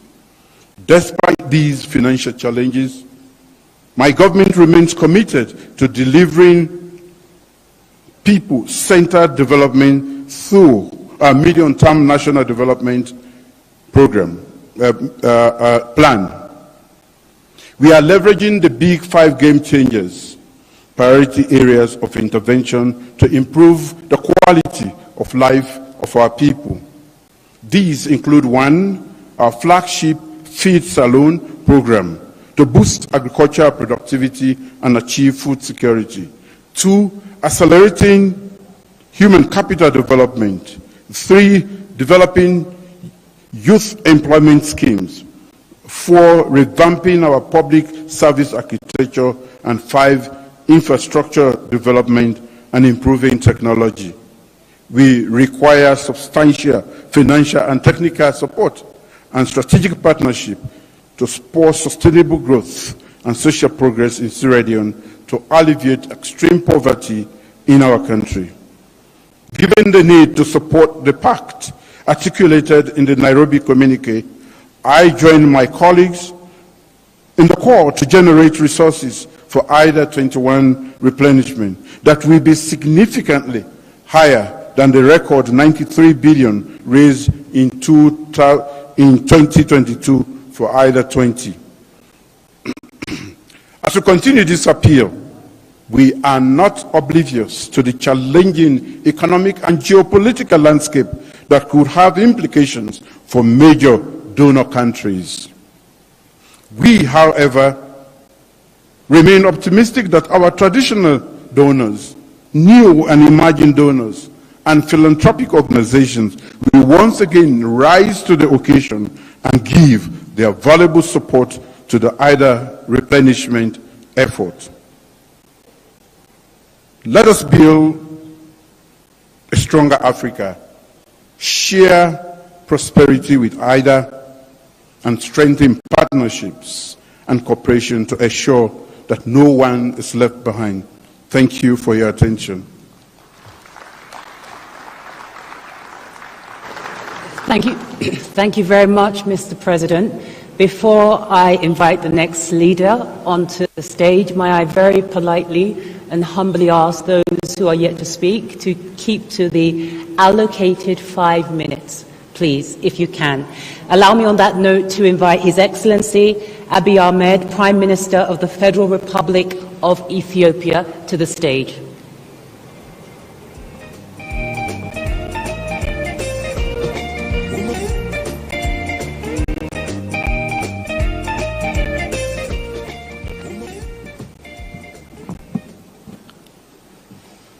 Your Excellency, President William Ruto, Your Excellencies, Heads of State and Government, Your Excellency, Aja Bange World Bank Group, President, IDA, representatives of other regions, distinguished invited guests, ladies and gentlemen. I would like to begin by thanking our host, my brother, President Ruto. As we gather today, our shared vision for prosperous, equitable, and sustainable future hinges upon our ability to address the pressing challenges faced by countries across the continent, while also harnessing the immense potential of its youth population. Allow me to shed light on the state of affairs in Ethiopia, a nation that has been harnessing resilience in the face of a spectrum of challenges, aggravated by external forces such as climate change, pandemic, geopolitical tension, and the soaring global cost of living. First and foremost, the Ethiopian government has navigated structural macroeconomic reforms amid challenges, focusing our attention on macro-financial stability, productivity enhancement, and favorable investment climate. Second, and central to our collective aspirations for a peaceful continent, we must foster dialogue and reconciliation. In late 2021, Ethiopia formed the National Dialogue Commission to lead inclusive talks, independently tackling ongoing conflicts with wide public involvement. The Commission has thus far had consultative dialogue involving tens of thousands of stakeholders over 2 years. Regional dialogue are imminent, aiming to expand participation further. Third, like many IDA countries, Ethiopia faces unemployment and a skill gap challenge, with the government prioritizing accessible education to empower citizens while encouraging youth engagement in startups across various fields. Investment in skills and education is central to Ethiopia's 10-year development plan, with a focus on sectors like agriculture, manufacturing, and tourism, expected to cover over 2 million new jobs. Fourth, universal energy access stands as a cornerstone for sustainable development. As it stands currently, half of our population is still without access to reliable electricity. We are massively investing on clean and renewable energy generation projects which aims to accelerate universal access to affordable and reliable energy for all our people. Despite possessing over 60,000 megawatt potential from our diverse renewable energy sources, realizing this capacity demands substantial investment. Fifth, the digitalization of economies holds immense potential to enhance connectivity, spur innovation, and expand access to essential services. In Ethiopia, our telecom sector liberalization, mobile money, and digital payment system have expanded financial access in Ethiopia. The National Digital ID program we have launched is also a crucial step towards our digital transformation, greatly improving public service access. Lastly, as stewards of our planet, we must prioritize efforts to build a livable future for all. The Horn of Africa faces escalating threats from climate change, including rising temperature, food insecurity, and extreme weather events. Ethiopia is actively countering this challenge through its Green Legacy initiative, prioritizing afforestation, reforestation, and environmental conservation. With over 32.5 billion seedlings planted towards a goal of 50 billion over 2 phases, Ethiopia aligns with global agreements like the Paris Climate Change Agreement and the 2030 Agenda for Sustainable Development. Excellencies, while the international development associations' existing support must be commended, the sheer scale for challenges many African countries face necessitate a renewed approach. With 120 million people, Ethiopia has great potential for prosperity. Yet, as a key recipient of IDA support in Africa, Ethiopia faces a significant financing shortfall that may hinder its progress. Meeting the goals of IDA21 replenishment is vital to accessing essential development funds and driving Ethiopia toward its maximum potential.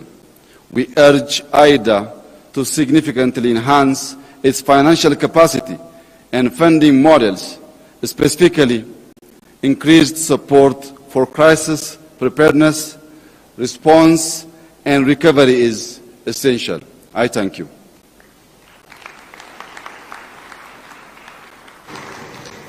Thank you, Mr. President. I'm very happy and excited to invite to the stage Her Excellency Dr. Samia Suluhu Hassan, President of the United Republic of Tanzania.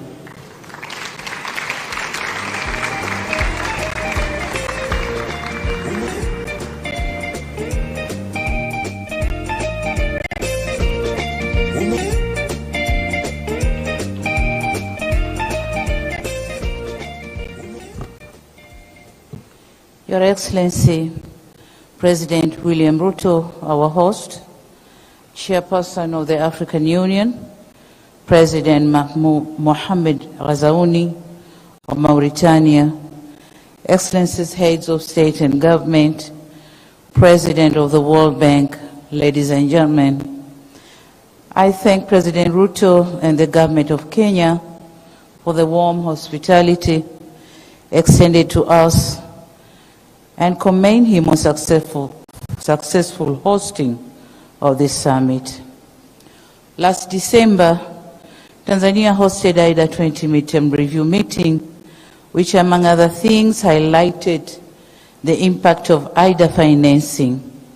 In addition, to emphasize the need for an ambitious IDA21 replenishment, Tanzania reiterated its appreciation for IDA's collaboration, which has helped to improve maternal and child health indicators, rural electrification rates, access to safe drinking water, and economic recovery more broadly.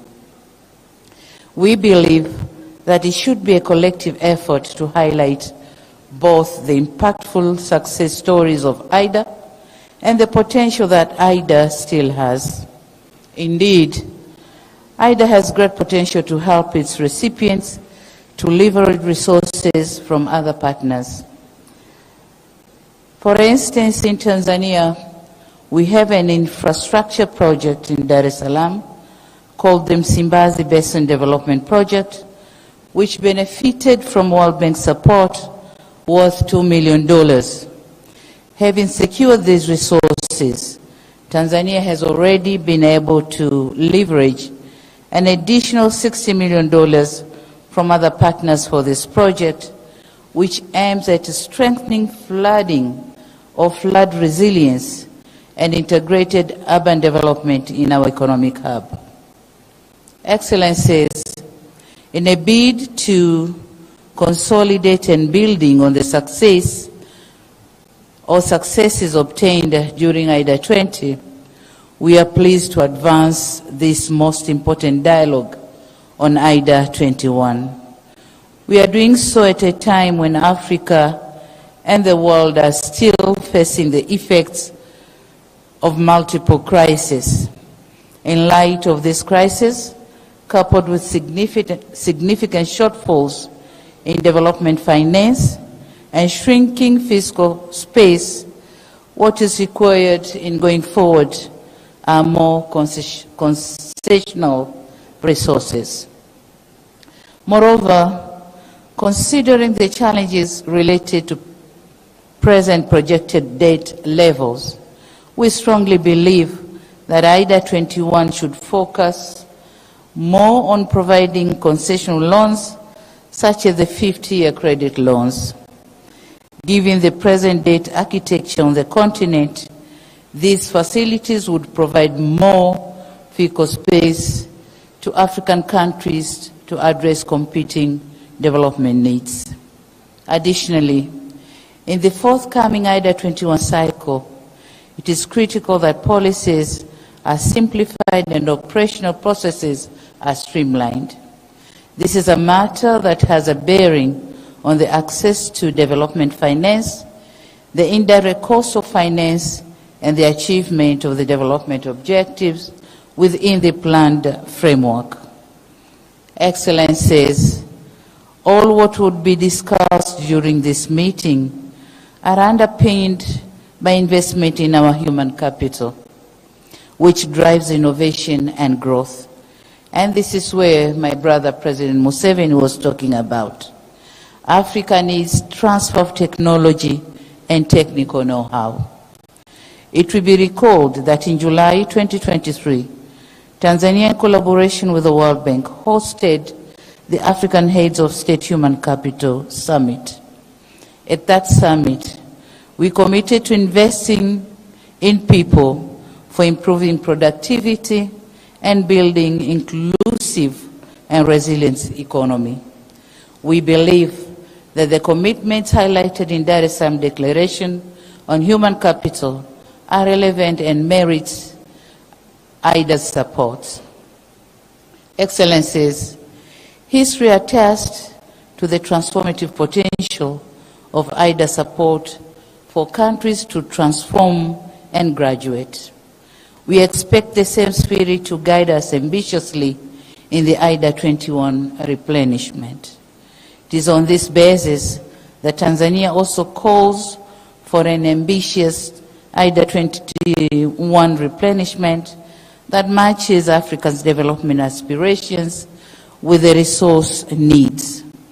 Once again, we commend IDA partners for their support and call upon them to honor their pledges to foster economic development and improve living conditions. Thank you for your kind attention. Thank you, Your Excellency. Allow me to invite to the stage His Excellency Evariste Ndayishimiye, the President of the Republic of Burundi.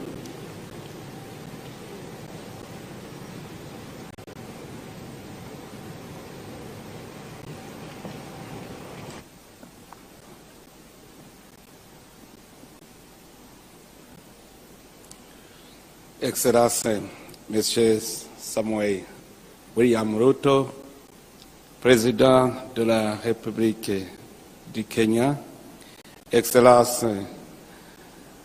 Monsieur le Président de l'Union africaine et Président de la Mauritanie, Excellences, Monsieur le Président de la Banque mondiale, Excellences, Monsieur le chef d'État et de gouvernement, Excellences, distingués invités, Mesdames, Messieurs, permettez-moi de commencer mon discours en rendant gloire à Dieu qui nous a permis de nous retrouver dans cette belle ville de Nairobi et d'adresser mes remerciements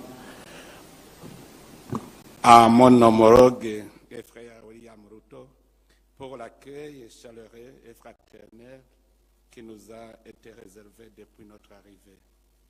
Excellences, Mesdames, Messieurs, à l'instar d'autres pays, le Burundi se doit de redresser la tendance pour améliorer les conditions de vie des Burundais qui reflètent les inégalités sociales, d'opérer une transformation économique de manière à augmenter et diversifier la production sans entraver l'équilibre écologique, de maîtriser la démographie galopante et de pallier aux effets du changement climatique. Le peuple burundais s'est donné un pari de l'émergence en déjà 16 ans à travers sa nouvelle vision d'un Burundi émergent en 2040 in Burundi développé en and 2060. was developed in 2000.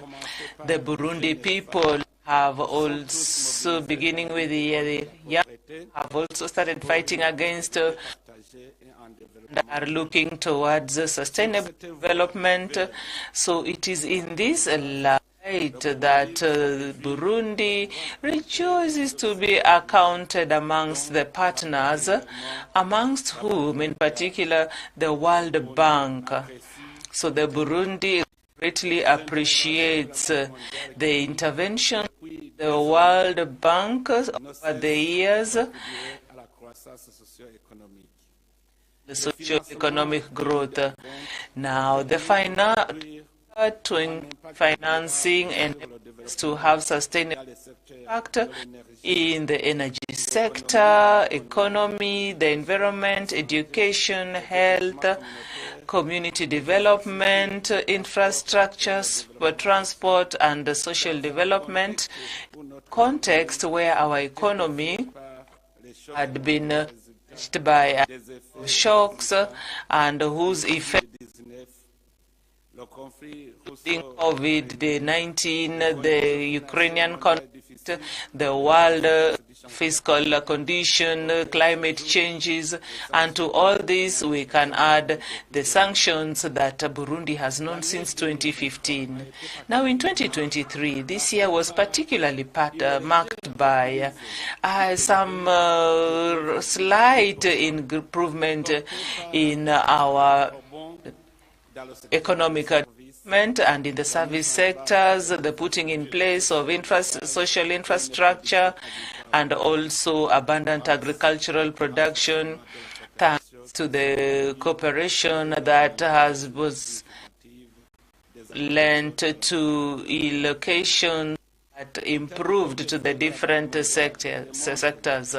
Now, this effect also had in the improvement of performance in Burundi that is also seen in that improved for the 2022-2023 fiscal calendar, and which has been improved as we move to 2023-2024. This performance on our capacity also comes from the efforts and the reforms that have been initiated by the government, and especially in the summit meeting that enabled us to follow up on the projects, and also the strengthening of dialogue between the government and partners using the national strategy in the development cooperation, the strengthening of the budgetary discipline in state institutions, and also macroeconomic reforms as part of our achievements. In the case of certain projects, I would cite the dynamic coordinating team for projects, and also the diligence, the communities that also were also part of this team, and also in terms of fertilizers that we have had and seeds, and also the putting in place basic social infrastructure, and also integrated community development projects. Ladies and gentlemen, Your Excellencies, with the new gap that Burundi has fixed, priorities that my country is looking at as we take part in IDA21,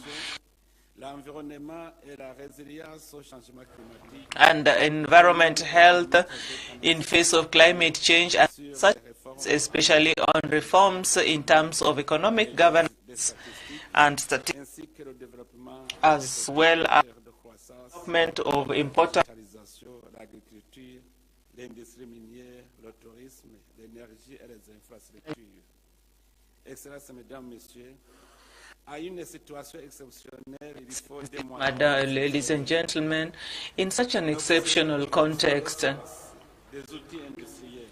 we have also been able to know that our tools in the industry are sometimes obsolete, and this also has an impact on production, and also the need for socio-economic integration, the effects of climate change in particular, and especially the rise of Lake Tanganyika waters.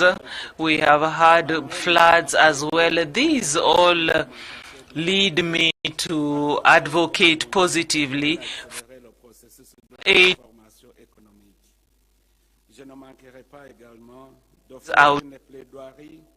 pour le financement de la stratégie nationale de réintégration socio-économique durable des personnes sinistrées récemment. People who have been affected, and this includes a project of retention of human labor. So we are confident the investments and the actions that are foreseen in the priority areas that we have identified that are in coherence with our 2024-25 vision and the objectives of development that allow for transformation in the continent will find favor with our technical and financial partners, with the World Bank, and also as we look to have economic growth.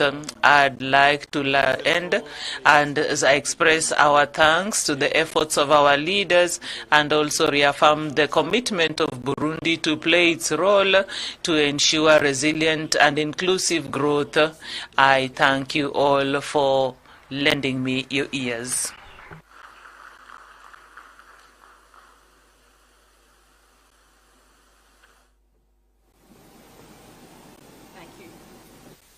Thank you, Your Excellency. Allow me to move swiftly forward and invite the President of the Republic of Madagascar, Your Excellency André Rajoelina, you're welcome to the stage.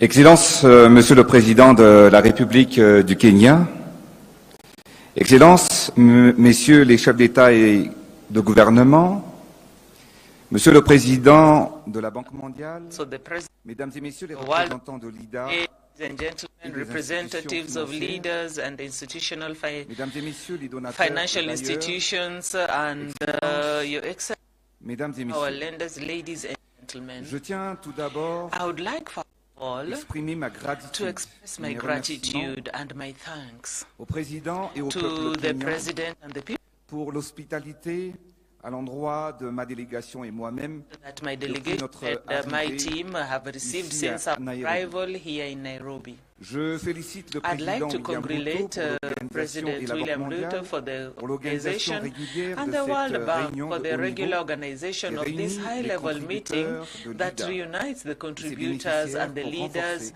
and la the solidarité beneficiaries, and also to et strengthen construire solidarity un avenir and meilleur to pour have le a better continent path for africain. our continent, that is En Africa. effet, ce sommet nous In permet de effect, nous this exprimer summit pour allows us to express renforcer ourselves, to les strengthen financements des the pays du financing continent of the africain pour atteindre African country nos pays, objectifs de développement also to help et us pour soutenir attain les our peuples development qui endurent objectives and les sustain the conséquences people du changement live through the climatique. consequences of climate change. La participation de The Madagascar participation of à Madagascar cette réunion est in this primordiale meeting is car important cela me donne because l'occasion that de gives me soutenir the l'impact opportunity considérable to des talk projets about de the développement important, de considerable Madagascar impact of this financés project par la in Banque Madagascar that mondiale à is travers by the l'IDA. World Bank through IDA. Comme vous le savez, Like you ces dernières know, années, les in the conséquences later du changement years, the climatique consequences of sont climate de plus en change plus have become more and dévastatrices. more Je devastating. profite d'ailleurs I'd de like cette to take this occasion opportunity pour to exprimer express solidarité my au peuple solidarity kényan with the qui Kenyan subissent people encore aujourd'hui who are still going les through conséquences today des the consequences of tragic depuis plusieurs flooding semaines. for a number of weeks À now. Madagascar, In les Madagascar, cyclones the sont de plus en cyclones plus have become fréquents et more violents. and more Comme vous frequent le savez, mon and pays est violent. fortement Like you know, my exposé au country changement is climatique. really exposed to climate change, surtout, and especially l'emplacement when we stratégique talk de about the Madagascar strategic position of the insulaire de country mon pays and the et la character vulnérabilité of de our la population. geographical position of our country Le makes dernier us more cyclone dernière vulnerable. année, en début de The cette année last 2024, a détruit cyclone le into nord de mon pays. just destroyed the north of my country. Kilometers of roads were destroyed. Thousands of agricultural land was flooded and destroyed. And we have just, in a year, we've had about 4 successive cyclones. So that I'd like to share with you that in one day, the cyclones need at least 2 to 3 years of reconstructions. Yet in that, in the light of climate change, in the south, of the mainland, we have seen a diminution of the lands are arid and do not allow the people to fill them well and also to meet their basic needs. Families are living we have thousands of children who are also malnourished. Ladies and gentlemen, dear leaders, you know that each day for decades now, Africa faces fratricide to fight against poverty because this leads to deaths. We need more financing to be able to combat this, to win this war. Today, on the African more than 215 million children are suffering from underdevelopment and malnutrition. Like the African Bank of Development says, malnutrition is one of the causes, one principal causes of mortality of children under the age of 5. The daily reality of more people is touched by this tragedy. Now, in the light of such an obstacle, So the solutions that will look at investment in population, and that means that we need to be more powerful, that is more powerful and missiles. I'd like to thank the World Bank and its leaders for having given us the means to combat malnutrition in Madagascar. Today, you may not know the military expenses as 2023 went up, highest in over 10 years. So we'd had up to millions of dollars, and we are also suffering the effects of the war in Ukraine. But I have a question. We have invested $2 billion for $2.14 billion on arms, but how much are we going to invest to save lives on the African continent? So I now to invite our partners and like-minded countries to commit finances to construct, fight this war that we fought, fight daily on the African continent, to develop and construct the Africa that we want. I am persuaded and convinced that with solidarity and international cooperation, we can have tangible solutions to this problem. Dear partners, I would like to share with you that since I became the head of Madagascar and since the beginning of my second term, the cooperation with the World Bank have allowed for an positive evolution, for growth, and also to reduce the rate of crime in Madagascar, coming from 40% to 38% currently. So we are able to reduce it further, the level of malnutrition in Madagascar, by another 4%. So I am persuaded that in a number of years we are going to have at least maybe 30 in maximum. We'll be able to eradicate malnutrition in Madagascar. In the south of my country, a resilience program has also been put up, dealing with agriculture, water, and local governance. More than 2 million people have benefited from health services and nutrition, with at least 450 communities that have been strengthened. However, the investments in the system, in health system, have allowed us to save a number of lives.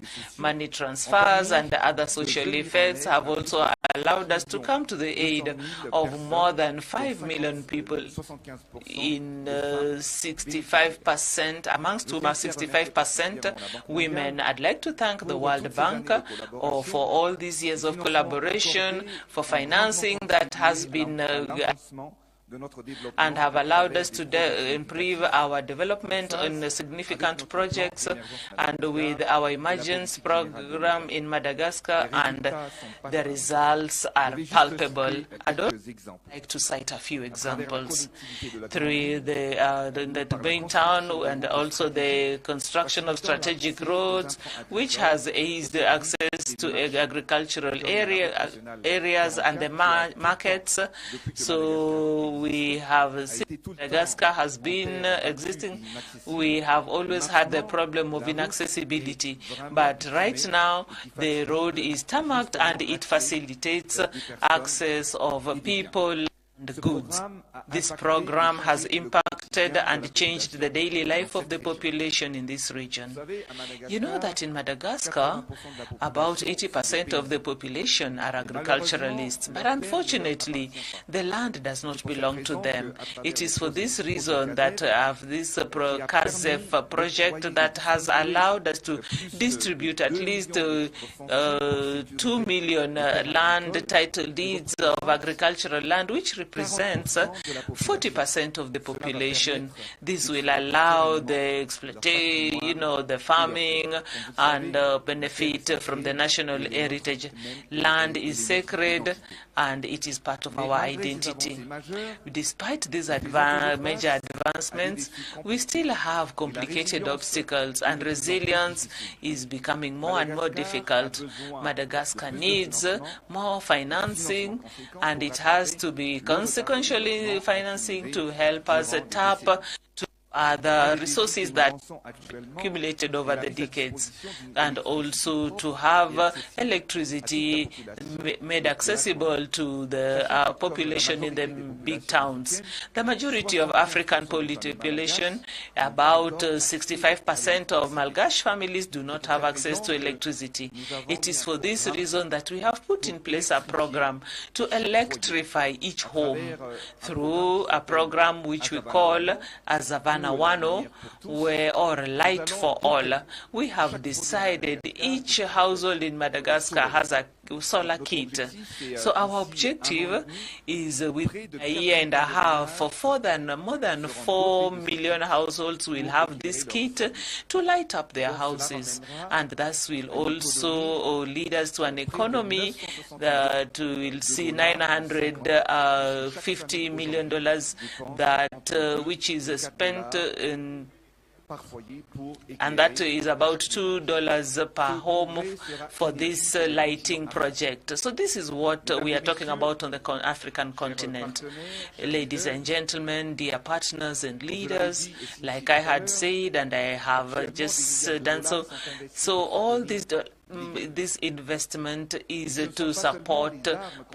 It is not only where we are functional, we also have a number of the arms that are devastating us: hunger, famine, natural catastrophes, illnesses, and most of them are brought about by climate change.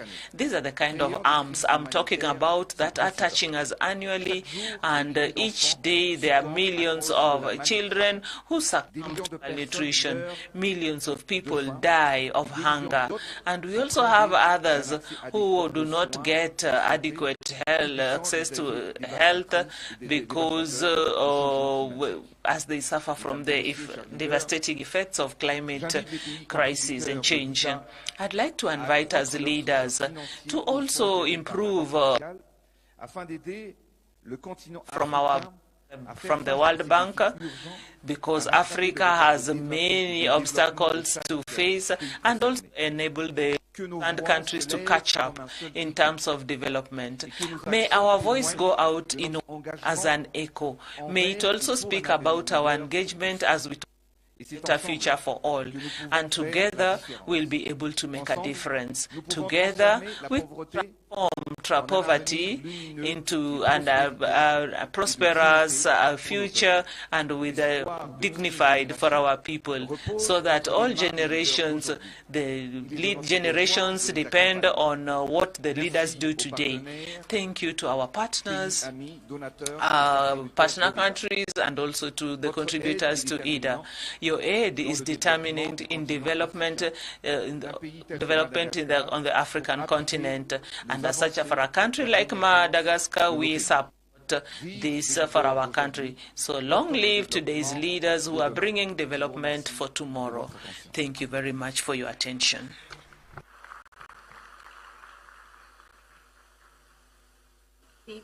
Merci beaucoup, Votre Excellence. Thank you so much, Excellency. Next head of state to address us, I'd like to recognize the presence of the former Prime Minister of Kenya, Mr. Raila Odinga, and the Chief Justice of Kenya, Martha Koome. You're both welcome. Allow me to ask His Excellency, the President of the Republic of Malawi, Mr. Lazarus McCarthy Chakwera, to come to the stage.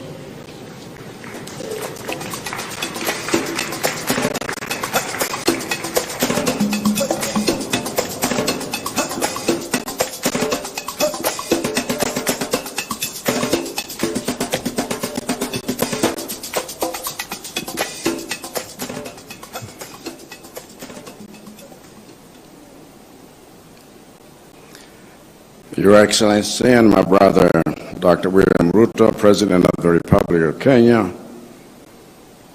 Your Excellencies, heads of state and government, Your Excellency Mr. Jai Banga, President of the World Bank, distinguished delegates, ladies and gentlemen. Over the past 4 years, Malawi has been through the hardest times, and everyone in my country feels it. Like a patient suffering from serious multiple attacks against multiple organs in quick succession, in the less than 60 months I've been president, Malawi, a nation I found already drowning in unsustainable and toxic levels of debt, has not only suffered the devastation of the COVID pandemic, but before we had any time to recover, was attacked by cyclones Ana and Gombe back to back. And before we had any time to recover from that, came the worst cholera outbreak in our nation's history, affecting every district. And before we had any time to recover from that, came a drought devastating the breadbasket northern districts of Malawi. And before we had any time to recover from that, came the monstrosity of Cyclone Freddy, killing thousands, displacing over 500,000, and trampling on decades of development gains and food crops for millions. And now, before we have had any time to recover from that, we have been hit by El Nino weather that has forced me to declare a state of disaster in 23 out of 28 districts, making me the first president in Malawi's history to declare a state of disaster every year of his time in office thus far. And if hearing all this makes you feel like Malawi should not have survived such shocks, you're right. But I came here to tell you that Malawi is a miracle, because despite the anguish Malawians have gone through and the pains they feel, Malawi has not only survived, but is in fact showing signs of recovery. And one of the secrets to our survival and recovery has been the World Bank's IDA, which I'll describe as Malawi's trusted and reliable ambulance in addressing the structural imbalances on the physical, current account, and monetary side occasioned by the shocks we have encountered. And like any good ambulance, IDA has saved Malawi from the brink by operating at 2 speeds simultaneously.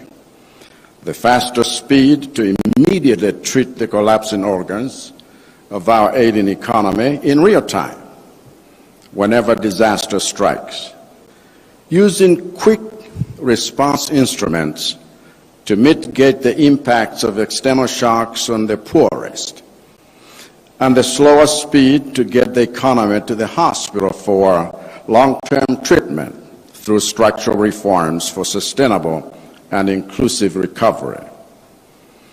On the fastest speed of immediate treatment inside the ambulance, IDA has swiftly provided Malawi support to respond to national, regional, and global emergencies affecting food security and balance of payments.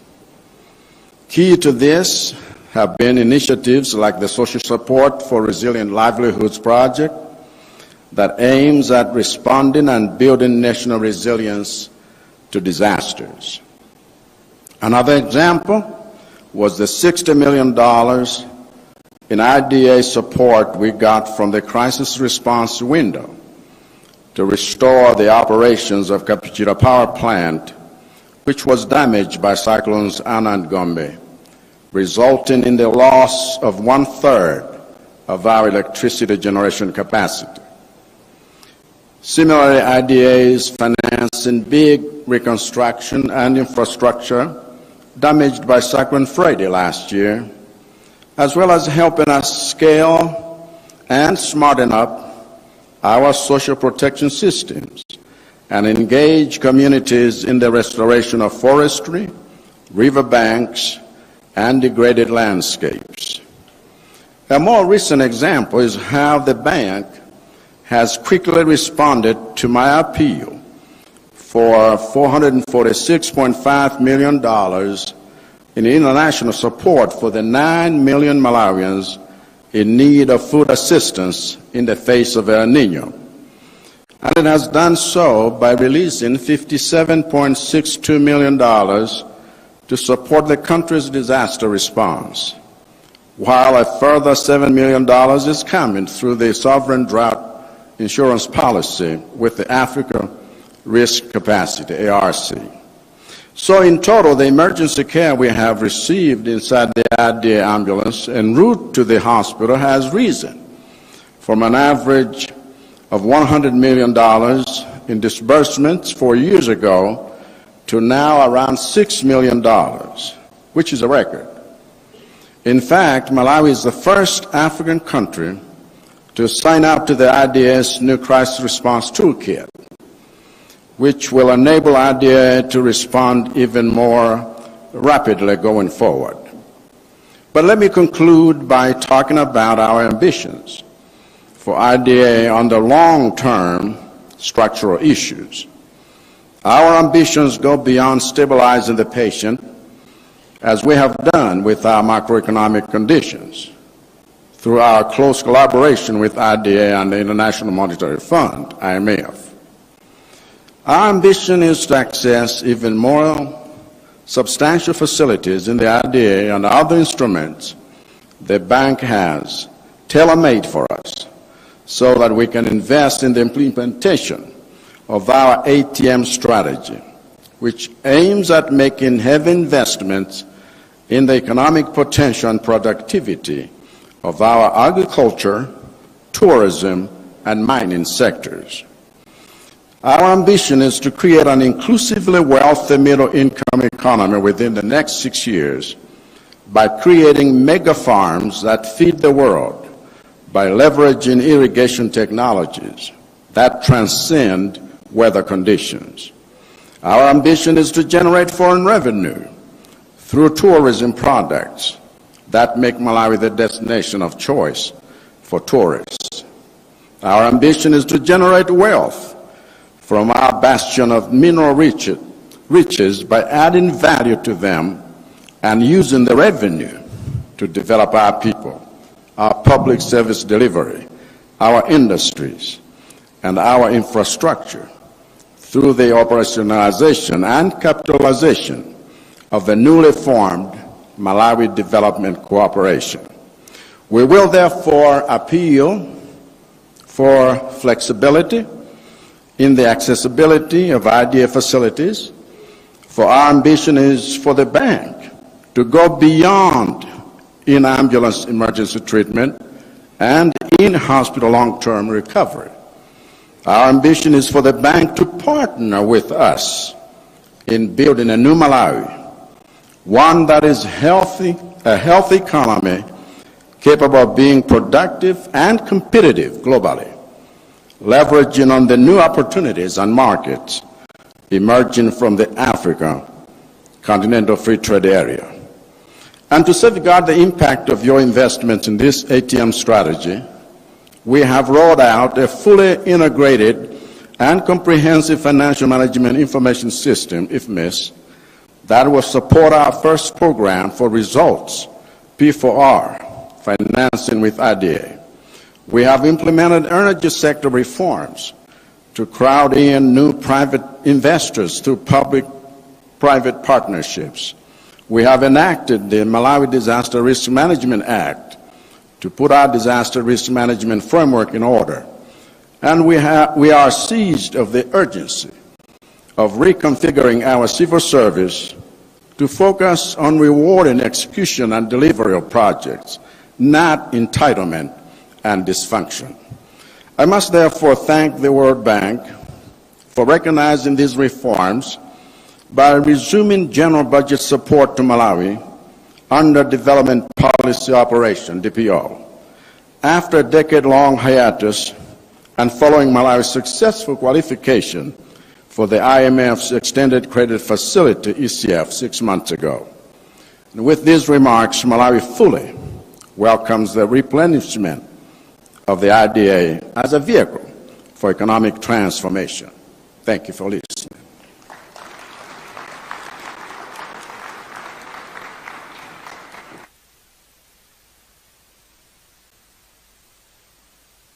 Thank you, Mr. President. Again, I'm going to politely and humbly reiterate the request for the remaining leaders to try to keep their comments to the agreed 5 minutes. On that note, allow me to invite Son Excellence, His Excellency Nadir Labawi, Prime Minister of the People's Democratic Republic of Algeria. Welcome to the podium, sir.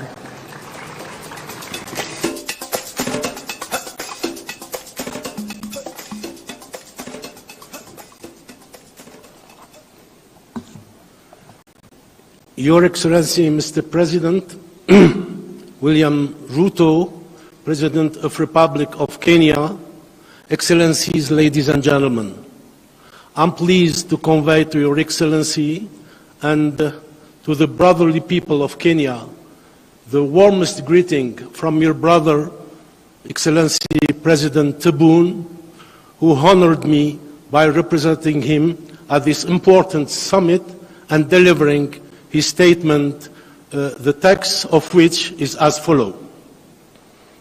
بسم الله الرحمن الرحيم. فخامة السيد ويليام روتو رئيس جمهورية كينيا الشقيقة، فخامة رئيس الجمهورية الإسلامية الموريتانية والرئيس الحالي للاتحاد الإفريقي السيد President of AU Mohamed Eswani,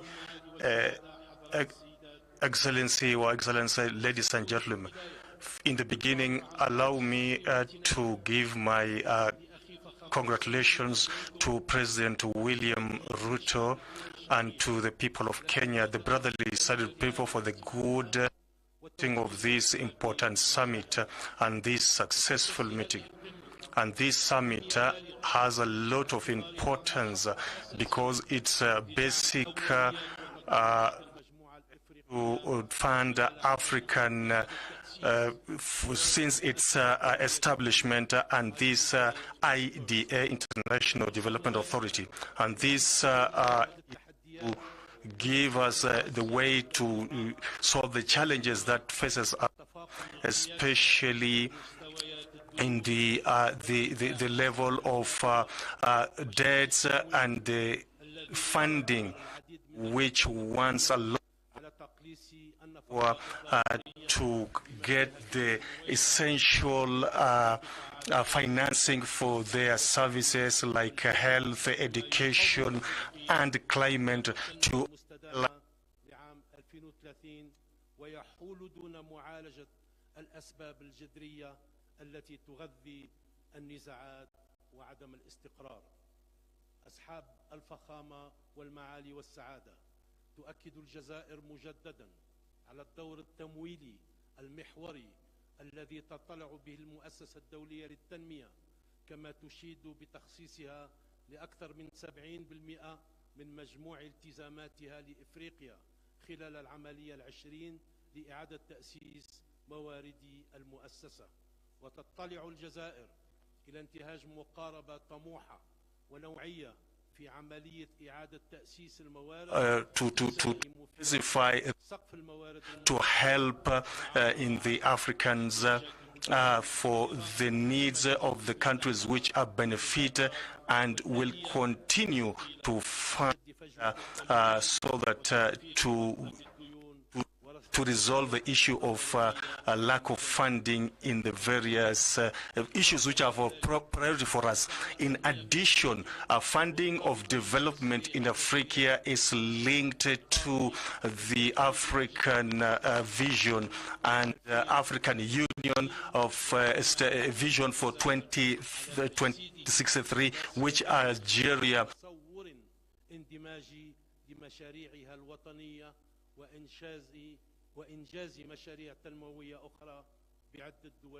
development projects in the neighboring countries.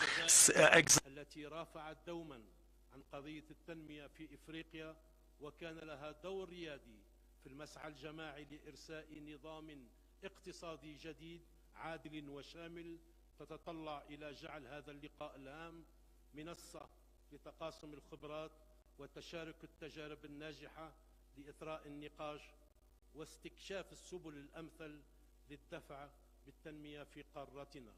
ومن هذا المنطلق أود الإشارة إلى الإصلاحات الاقتصادية العميقة التي باشرتها الجزائر لبناء نموذج اقتصادي جديد قائم على تنويع الاقتصاد وخلق الثروات وتحرير روح المبادرة.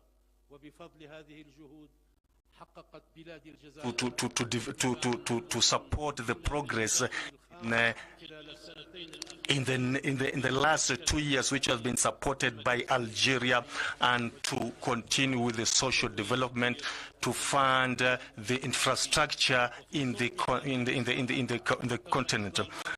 We have come with an issue with a new infrastructure and the investment to come with this law, with the transparency, to work with the national and foreign investment and with a new scheme so that to invest in this and to come with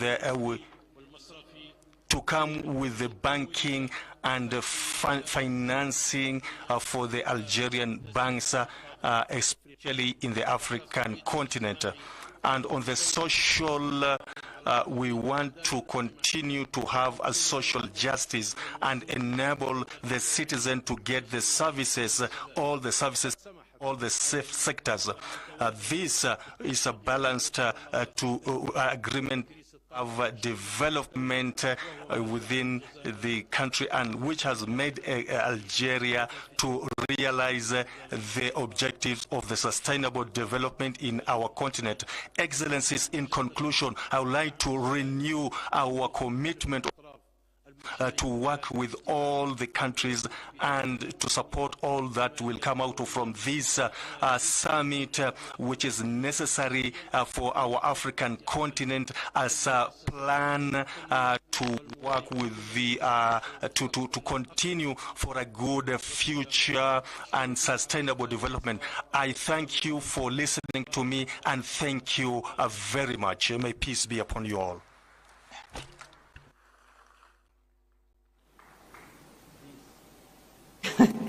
Merci beaucoup. Thank you very much to the Prime Minister of the People's Democratic Republic. I would like to now take this opportunity to say thank you to all heads of states and leaders for their statements, and invite my colleague, Michael Gitonga, back on stage. Thank you. Thank you, Yvonne. Can we give a clap, please? Thank you. And all other excellencies and heads of delegation will speak at the next session, and we'll handle that. So for us to transition to the next session, I will just guide you. We're going to have all the heads of state, only heads of state, to exit the room, while the rest of us will remain seated. So at this point, I would like to kindly request all the heads of state to exit the room. They'll be guided by protocol officers, where we'll have a family photo. Kindly note, only heads of state to exit. The rest of us, please, let's remain seated, and I'll guide you shortly. For those participating in the closed-door session, we will proceed from here to that room so that the heads of states, after the family photo, they will find us ready for them. So only heads of states to exit. where we'll proceed for the family photo at the front courtyard, at the front of the courtyard by the stairs. The rest, kindly, let's remain seated. For those participating in the closed door session, we'll proceed to the closed door room, which is to your right, my left. But I'll guide you on when we'll do that, once we've had all the heads of state having exited the room. Thank you.